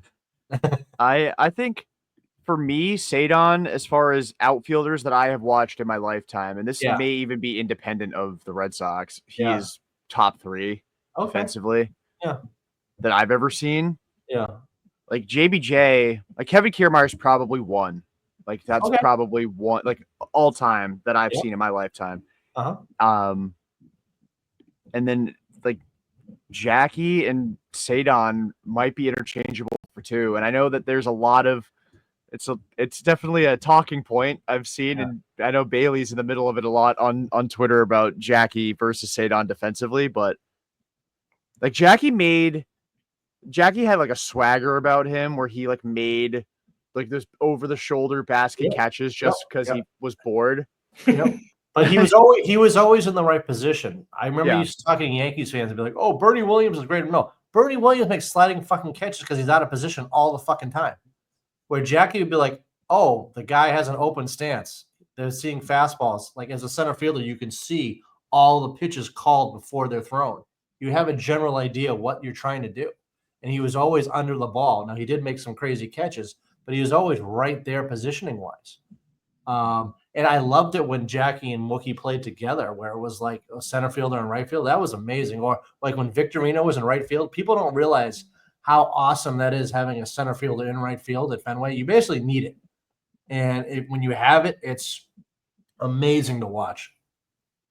Yeah, definitely. And I was thinking just center fielders when I was giving my list, because Mookie's definitely up there too as a defender. I don't want to pretend Mookie doesn't exist as much as that would help ease the pain of having traded him. I know it's way before your time, and we only had him for a little. But Mike Cameron was amazing center fielder. And I'm always like, hey, like I always thought, like if Ceddanne is Mike Cameron, if he hits 250, strikes out a ton, plays awesome defense, hits like 20, 30 bombs, like that's what I want from Rafaela. And that's actually the exact comp my uncle always gave me last year. Was that Ceddanne should just be Mike Cameron. And I'd be completely all last season. That's all he said to me. Yeah, people that know the game, people that have been around for a million years, like myself, that's what you want, because Cameron was fucking amazing. Oh my God, it just like. He'd go on these little runs, kind of like how Bradley would get hot for a little bit, but he wouldn't have the dog shit that Bradley would have, where he hit like 150 for a month. Yeah. But like it was just, the defense was just amazing, and I love how Rafaela plays in the outfield. It's just so much fun. It's so much fun to watch defense, where it's kind of like a niche thing for people, fans. But I love it, and I'm just curious, Jack, what do you think as far as defensive center fielders that you've seen? Where does he rank? Yeah, I kind of agree with Jordan. I think for me, like, I think Kiermaier probably is the best I've seen. And I would give a slight lean to Jackie, at least as of now. Maybe it's just the nostalgia talking, but like, I love Jackie so much.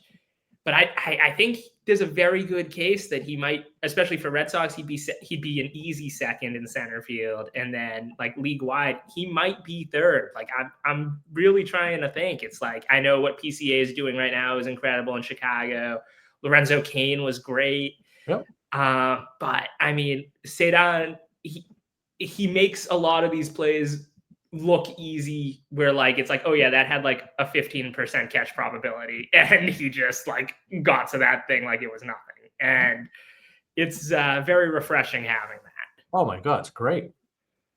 You combine Ceddanne's like range with Jackie's arm, you'd have the greatest defensive center fielder maybe of all time. So Yeah. like I think that's kind of where it depends on what do you value more out of your center fielder? Is it the rocket arm that's super accurate, or the ability to just track down everything? And now Jackie like positionally was very good and like got to everything, but I feel like Ceddanne like literally gets to everything. That ball that the Aranda double in what was it, game 2 of the series, or maybe it was a game 1, I don't remember. I think he hit it off of I think it was in game 2. Yeah, because he hit it off of Alcala. Rafaela ran like 85 feet to try and catch it, just missed it, and fired his glove into the green monster. I'm like, dude, I'd still be like halfway to where the ball landed. Yeah. Oh, yeah. And that happened 3 days ago. Yeah. Well, the thing is, the arm is great in center field, but I love the glove and the range and the positioning and the kind of pre-production, the Larry Bird Polaroid of what's going to happen before it happens, where, I mean, people used to go gaga over Cespedes, but he sucked as an outfielder. He just had a gun for an arm. Yeah, he had a cannon. Hunter Renfroe. You know what I mean? It was like, oh, great. Wow, the guy's got a cannon. Well, yeah, because the only reason the guy's running to third base because he fucking committed 2 errors on the play that was hit right at him. And it's like, oh, wow, geez, oh, what a great play. It's like, no, it's a fucking horrible play. And he happened to like catch the ball off the rebound perfectly in his hand and fired it into the third base or home plate to get the guy out. But yeah, I'm trying to think. They had the 75 World Series retro night the other night on Nesson, and they had Lynn and Rice and Evans. And even Lynn was like, Ceddanne he's one of the best center fielders I've ever seen. Now, he didn't mean to throw Jackie under the bus or these guys, but he was like, he's just amazing to watch.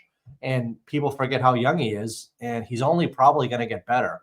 I don't see him juicing up and, never running and just hitting home runs the rest. He's going to be an athletic guy.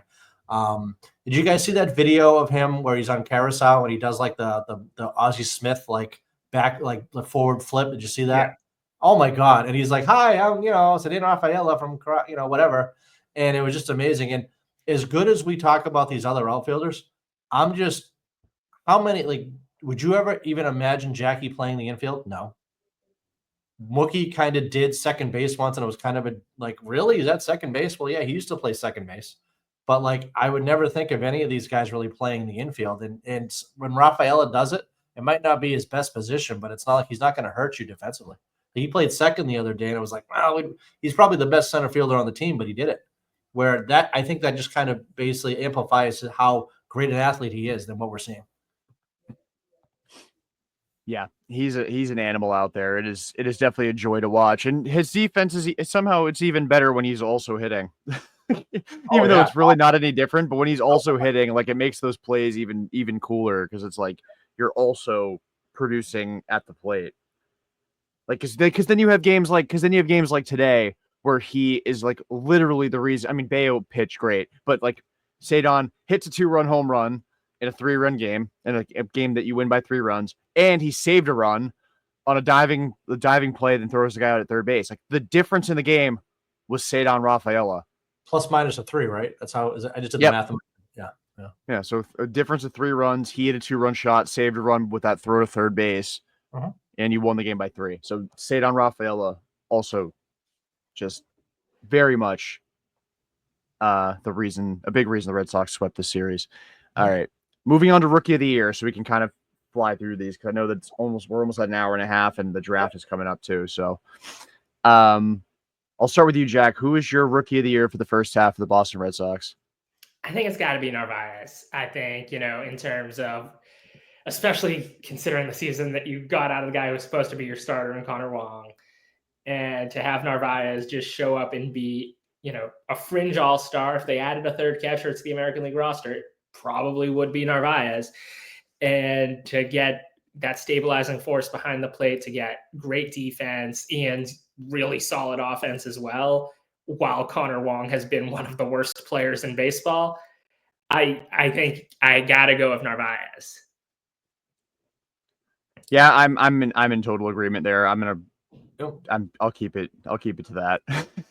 You pretty much summed it up there, Brian. How about you? Yeah, he's got a 3 WAR as a rookie, as a guy that they just kind of got for. What was the actual transaction? Do you guys know from the Yankees? How did they get him? Like, so A trade for Elmer Rodriguez Cruz. okay, now how is he doing? I don't know. I haven't really checked it. Good. He's been good because I know Yankees fans talk about him all the time, and they like keep trying to cope and say that this has been a win-win trade for them. But he's also made only one start in Double-A. Yeah, went 6 innings, allowed 3 runs, so he had a quality start. Only had 3 Ks in that game, though. So I mean, we'll see. but the flip side is Connor Wong will be playing instead of Narvaez. Yeah. So like, holy shit! Like this, how different would this season be right now? How many fucking Seriously. pass balls? How many RBIs would not have happened? I mean, didn't they bat him like, I swear, a cleanup at least maybe 10 or 12 games? It's crazy. He can hit. And is he Sandy Leone? Is he gonna all of a sudden break glass and then he's gonna shit the bed? Maybe. But let's ride this fucking guy as long as he's hot. I'm happy right now. And at his age too, I think they got something. And I don't know. I wouldn't go crazy contract wise, but I think he can he's going to be your stud. And I don't know, maybe they take a guy, in an hour or two, or they trade for a guy. I don't know what they're going to do, but talk about diamond in the rough where he's almost as impressive as like Whitlock, where we got him from the Yankees for whatever. And it's like, holy shit. Like, where would we be without Narvaez right now? Yeah, it's a scary thought. What, you didn't want Blake Sable starting while Wong was hurt, only to just get Connor Wong's 1 RBI back? He got. Did he get traded just now? Who was the guy that was it yesterday? Yeah, Sable got traded yesterday for cash. So who's the? Did they get another catcher though? Then what are they doing? Seve Zavala, baby. Yeah, roll the dice, huh? Shit. They got to be fixing it. I mean, they gotta clear out some organization. Like guys in the organization too, because of the draft. I think a lot of minor leaguers are going to get put on the 60-day to clear up organization spots, and then they'll have to release some guys, put some guys on the dev list and stuff. So I think that's a $100 question. We gotta put the screws to him and figure out what's going on. Yeah, Hunter, who's getting put on the dev list? Let me know. Yeah.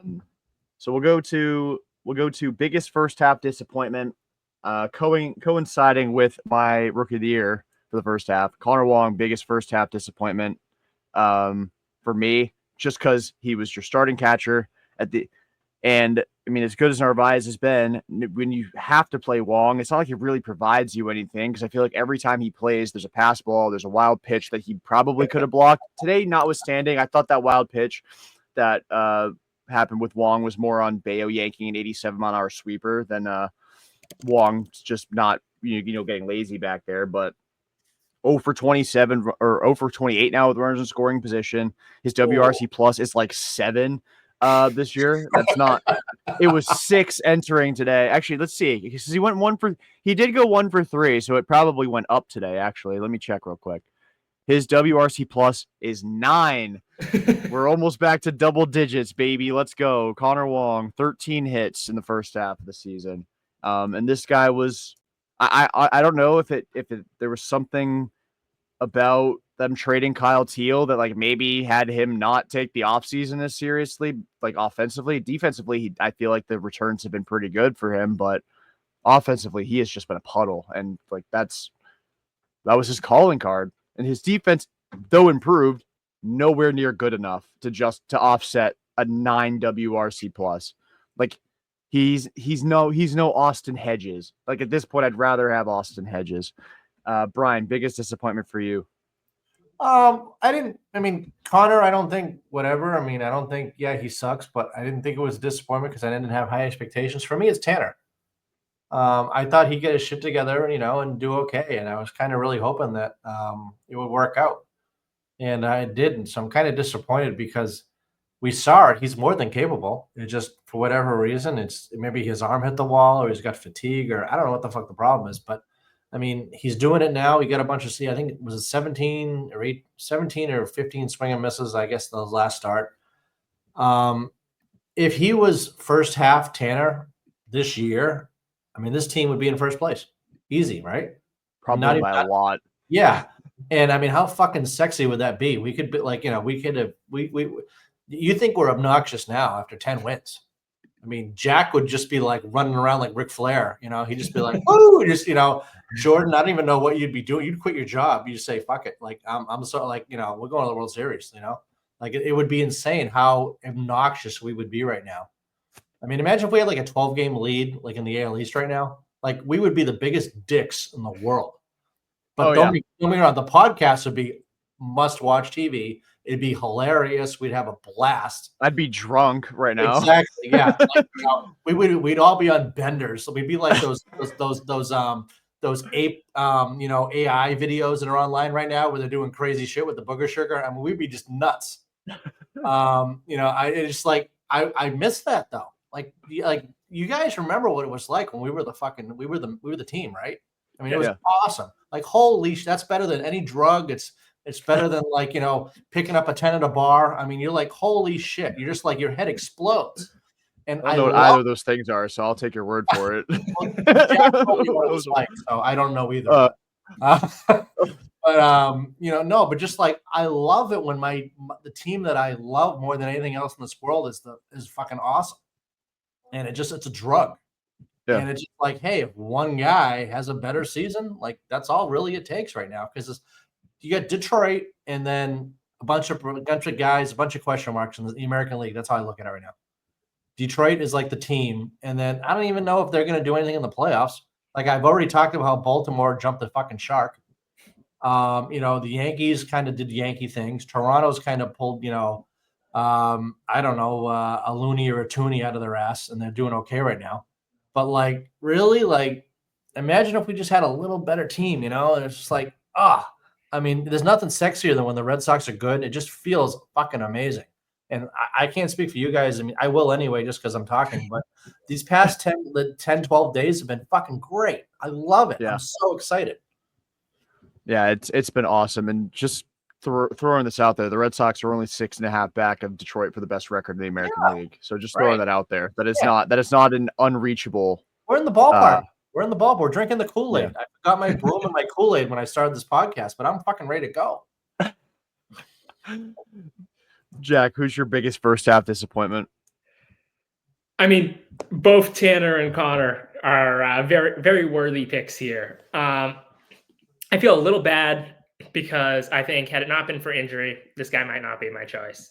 But I've got to say Tristan Casas. I thought this was going to be the Tristan Casas season. It's like, okay, he's healthy. He's going to prove he's a legit middle of the order bat, 30 home run season, 90, 100 RBI. And with Bregman, Devers, and Casas, like this is a legit core. And to have Casas have yet another big injury, to have him come out of the gate cold as hell, kind of a flashback of 23 all over again.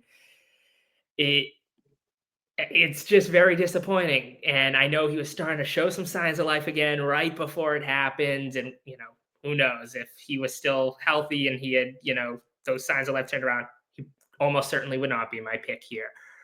But, it is unfortunate to have like another wasted season out of Tristan Casas. And it becomes now where first base is a thing that like, I don't think he's guaranteed that job anymore, especially if the Campbell to first thing does happen. And he probably should have taken that extension. And it's looking shaky right now.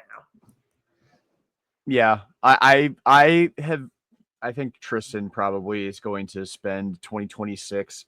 Well, obviously starting the year on the 60-day IL, but when he comes back, he's not going to play a game in Major League Baseball in 2026. He will be in Worcester. They will expend an option on him. He will spend 2026 in Worcester, unless he, for some ridiculous reason, goes nuts down there and he's like too good to not have in the majors.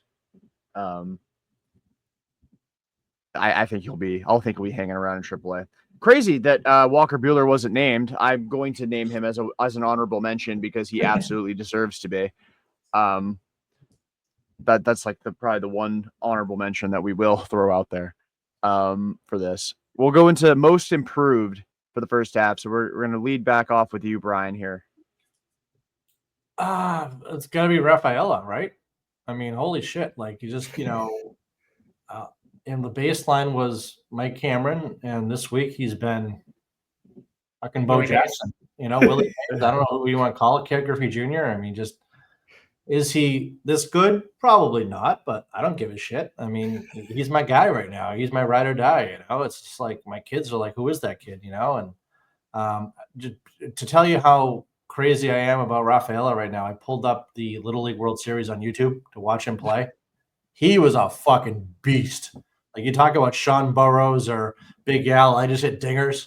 Like Rafaela was the man in Little League for Kurosawa. He carried that team. And it's just funny to watch. And like now he does an interview and he's got braces and you're like, he's still a kid, And he is. He's 24. Yeah. And it's just like, can you imagine how many more years do we get this guy? Was it 2 years? Is it an 8-year deal we signed to him? Or Yeah, so got him for 7 more or 6.5 counting this year. At $9 million. I mean, it maybe not this year, but eventually this turns into that Acuna deal where you're like, holy shit, we are getting a deal for this guy.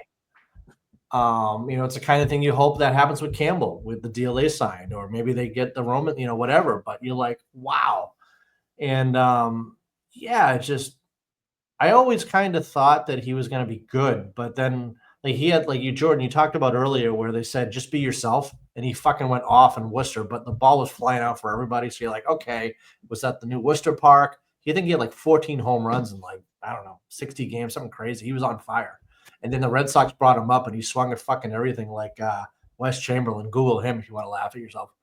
But it was just funny because it was like, is he going to put it together? The defense was there, but it was like the offense, like, what is he doing? And it just, like you said, with Duran doing what he did this year, kind of not doing great, now doing a little better recently, where would we be without Rafaela right now? He's the guy right now. And just, I'm really, really impressed. It seems like maturity-wise, the ability was always there, but I think mentally, the 10%, the upstairs, it's finally coming together for him. And the funny thing is he's only probably going to get better, which is kind of scary for the rest of the league, and it's awesome for us. Yeah, definitely fantastic for us. Absolutely loving it. Another thing that Craig Breslow touched that turned to gold, giving him that extension because we hated it, and now we rejoice. Jack, who's your most improved for the first half? It's Ceddanne. And we've already gone into everything between your MVP pick for him and now with Brayan. It's just, last year he showed flashes and then it got a little ugly as the season progressed. That like no walks after August 10 thing was a lot of fun because he was playing every day. And, that's not who he is, but that doesn't mean he's not a really valuable player. And he's been incredible for them this season, especially as of late. So I think it's got to be Ceddanne. So I'm going to stray from the pack here, and I'm going to give it to Brayan Bello because of the mental aspect of his game, and then obviously the performance has followed suit as well. But I mean, again, ever since June 3rd, every single start he's pitched at least 6 innings. He's gone into the 7th several times. If that resumed game against Cincinnati had been a start and not him starting the 3rd inning of the game, I think he would have gone 6+ in that outing as well because he was pitching well in that game as well. So he's been really, really good for the Red Sox this season. And again, coinciding with like last year, he came in with those expectations of having to be the ace because he was just fresh off the new extension, started opening day. So there was all that pressure on him. And this year, the pressure kind of came off of him a bit because they had, Giolito coming back. They had just traded for Garrett, Crochet, Walker Buehler's in the building. And Tanner Houck was an all-star last year.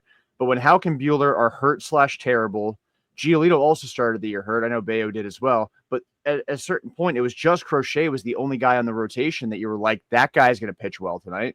Bello has absolutely killed it out of that role. So I think, and then obviously when things go wrong for him, he dials it back in.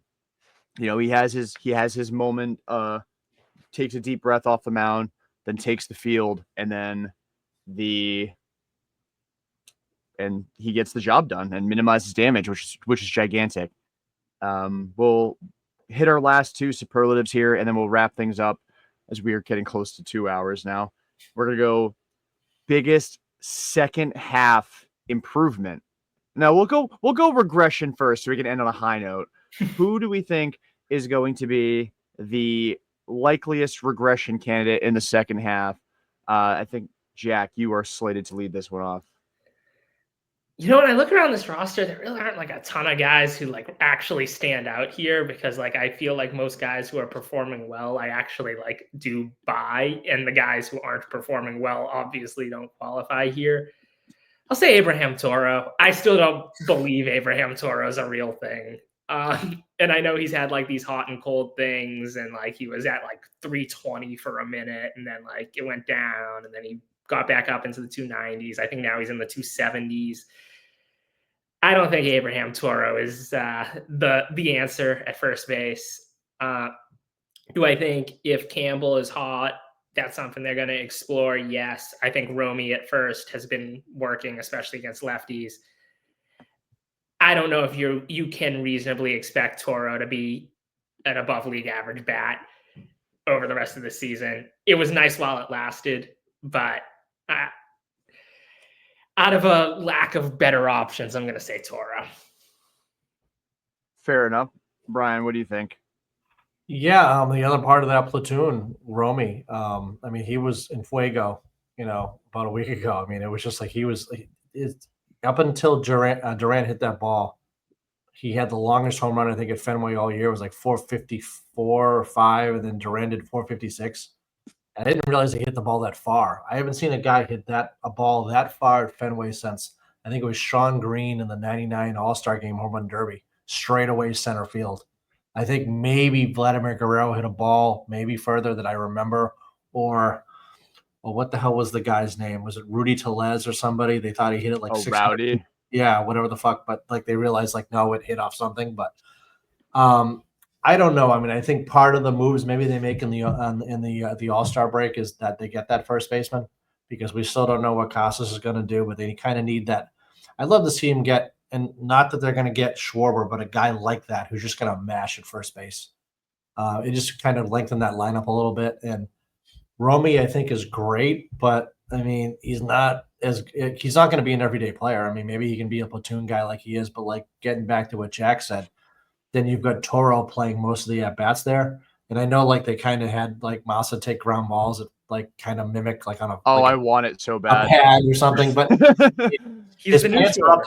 His pants are up to his nipples anyway. So like I don't even know how that's gonna work. Like it's an illusion. He's trying to make himself look like he's 6'5". It could be, but then his torso is like 4 inches high, and he doesn't have a big head because he doesn't have a big ego. But like I know as a third baseman, second baseman when I had varying success playing baseball, if a guy's 5'8" as a first baseman, that's a bitch. It's hard to throw to a guy like that.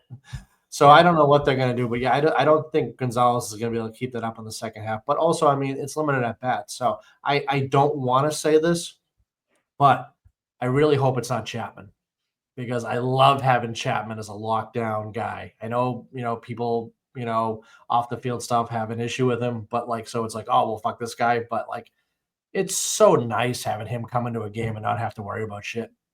But historically, you're looking at like statistics and you're like, well, he's never had a year this good ever. And, relievers kind of lose it. Like, I mean, you remember before we got Kimbrel, it was like, we got Kimbrel.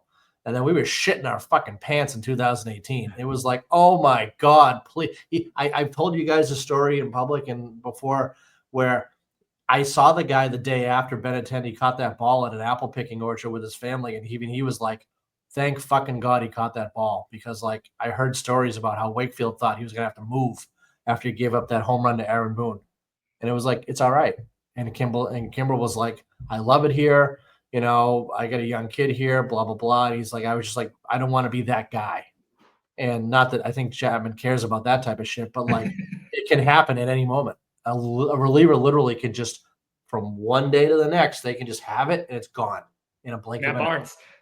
Yeah, Matty Backpacks. Yeah, right. He just scared of the month of August. I mean, if he just pitched in July, he'd be fine. But poor guy, I still blame Kevin Cash for Matt Barnes. Well, that's a good thing too. But you can lose in a heartbeat. But if we go to the playoffs and Chapman can keep this up, oh my God, I feel so much better. I feel so much better with him coming into a game, you know? Yeah, I am going to the bullpen with mine, just because of the sheer volume of outings that he has pitched. The command has left him a little bit. I mean, he was fine his last time out, but this is a main reason why I want them to get another guy who can be kind of a high-end middle reliever and pitch in high leverage if you need him to at the deadline. I think Greg Weisert's a big regression candidate in the second half, just getting murdered by volume at this point. It's like not even like a talent thing. I know that because can have they're going to want him gone, but I just think there's some struggles ahead of him, and they need to get ahead. They need to be proactive instead of reactive to the regression and get another reliever in the room, so you can soften the burden on Weissert. Maybe just pitch him less, and that's how he regresses. He's just not pitching every day. 90 appearances for the year. You're not on board with that, and then playoffs. Yeah, I don't need another Mike Timlin. I'd rather my relievers be like elite instead of like 4 ERA, but pitch 104 times a season. Like, so then we move on to second half improvement. Sorry, the minor league guys are doing a live stream for the draft, and I'm helping them get set up. Fucking Renaissance, so actually, man. Jeez, you just do it all, man. Like, so Brian, you can kick off the second half improvement. I'll go last while I get them squared away. Yeah, I think for me, I think the biggest improvement I think we're going to see is maybe some of these younger guys kind of grow into some of their roles. Like, I mean, wouldn't it be fucking awesome if Anthony just went fucking bonkers and just went off, or maybe Mayer went off? Like, I think that they have the talent, and now that Bregman is there and Rafaela is hitting, and I don't know, this team gets some fucking pitching now into the seventh inning. Like, these guys can just, go into their roles. And then I don't want to single out one guy. And then, Campbell, they bring him up, maybe a month from now, and he plays first base, at least for the rest of this year. And you kind of ride those guys a little bit, and they're too young to fail almost, where they're like, hey, fuck it, like let's do this. And then you've got Bregman there, and you've got Story there, so they don't have to do it every night. But that all of a sudden becomes a fucking juggernaut lineup, where it stretches out. And one night, Mayer has a home run. Next night, Anthony goes 3 for 3 and does something. I think that they're more than capable.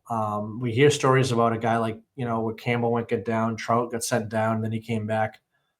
I'm just so excited about this team, and I love these kids, and, I've been waiting for them. I haven't been this excited since it was like when they had Moncada and they had Benintendi, and, I was driving to Portland to watch these guys play. And now they're here. Do it. They can do it. And there's when this guy's on base and they're facing some of these middle relievers, and they know a fastball's coming, and they got an iPad in their hand, and Bregman's like, "Listen, this is what the guy's going to throw you before it comes." They're going to do it, and it's going to be so awesome to watch. Yeah, I'm with you, Jack. Who do you have for your second half improvement? Yeah, I think. Not that he's been bad by any means, but I think you could definitely see a way stronger second half out of Marcelo. And especially if he's going to be the primary second baseman rest of the season, which is my expectation, especially, against righties. They're going to keep protecting him against lefties, which I understand. And, I think the Red Sox haven't had a real second baseman since Dustin Pedroia died. And obviously, we were hoping Campbell was that. And then, obviously he kind of hit a wall. And Meyer in the long term is going to be a shortstop. He's not going to be a second baseman. When the season's over, him and Story probably flip. But it would be nice to, at least in the second half, just be like, oh, the Red Sox have a second baseman who has an OPS over 750. That would be so nice. And I would be able to sleep at night. I'd like that. Man, you haven't slept in 9 years. That is crazy. Yeah, not since the Brock Bolts All-Star campaign. Yeah, I'm struggling to kind of settle on mine, because I kind of want to troll and say Connor Wong, because it's hard to imagine it's a 9 WRC plus in the second half. And I also just got distracted because everyone was talking about Ethan Holiday going 1-1, and it actually was Reggie Willis's kid, Eli. went first overall to the Nationals. So I'm like really, not the LSU kid either. yeah, really thrown off by that. And they just showed his player comp on the screen, and it was Geraldo Perdomo, and I'm like, that's rough. That is rough. That was a rough comp. Although Perdomo was an all-star, I'll give him his flowers there. So I won't troll. My second half improvement, I'm sticking with the bullpen here. I think Jordan Hicks is going to be an animal down the stretch. And maybe it's kind of cheap going with a guy who's only made 3 appearances for you, but his ERA is in the mid 6s. So I'm going off a technicality here. But I think he's going to be an absolute buzzsaw down the stretch. Like once they get him like fully immersed in the Bailey pitching lab, and he's able to kind of start stacking good performances on top of each other. Like we get past the deadline, he is going to be an absolute dog down the stretch. And you need that because, I mean, again, I'm sure Chapman's going to regress in the second half, but how much will he regress? Hard to sustain a 1.18 ERA all year. I mean, we saw it with Emmanuel Clase, and hopefully if it happens to Chapman, it happens in like mid-August and not the ALCS. Like, actually, no, the DS, because Kerry Carpenter big gamed him in the playoffs as well. But I think Jordan Hicks is a guy who can definitely spell Chapman some outings, even spell Whitlock some outings. Again, Whitlock hasn't pitched this deep into a season since 2021. So you need a guy who can give you multiple innings, a guy who can close in his pinch, a guy who can pitch in the 8th inning, the 7th inning. I think that's Jordan Hicks. I think he can be kind of a Swiss Army knife for this bullpen. And like, again, he has a 6.5 ERA. If he has a 2 ERA, that's pretty good improvement. It's a cheap answer, but it's the answer I'm going with. So sue me, like YouTube's going to when they see that I used 2 MLB clips without the express written consent. But it's from Baseball Savant, so you can't get mad at me. Can't get mad at me. All right. Any final thoughts? No. Sweet. 10 in a row for the Sox. That is a great way to wrap up the unofficial first half of the season for both them and for the podcast. We're still going to have a regular posting schedule even during All-Star Week. The weekday show will be as scheduled. The minor league show is still coming out tomorrow for those listening. But for Jack, Brian, everybody else at the Pesky Report, until next time, peace out and go Sox.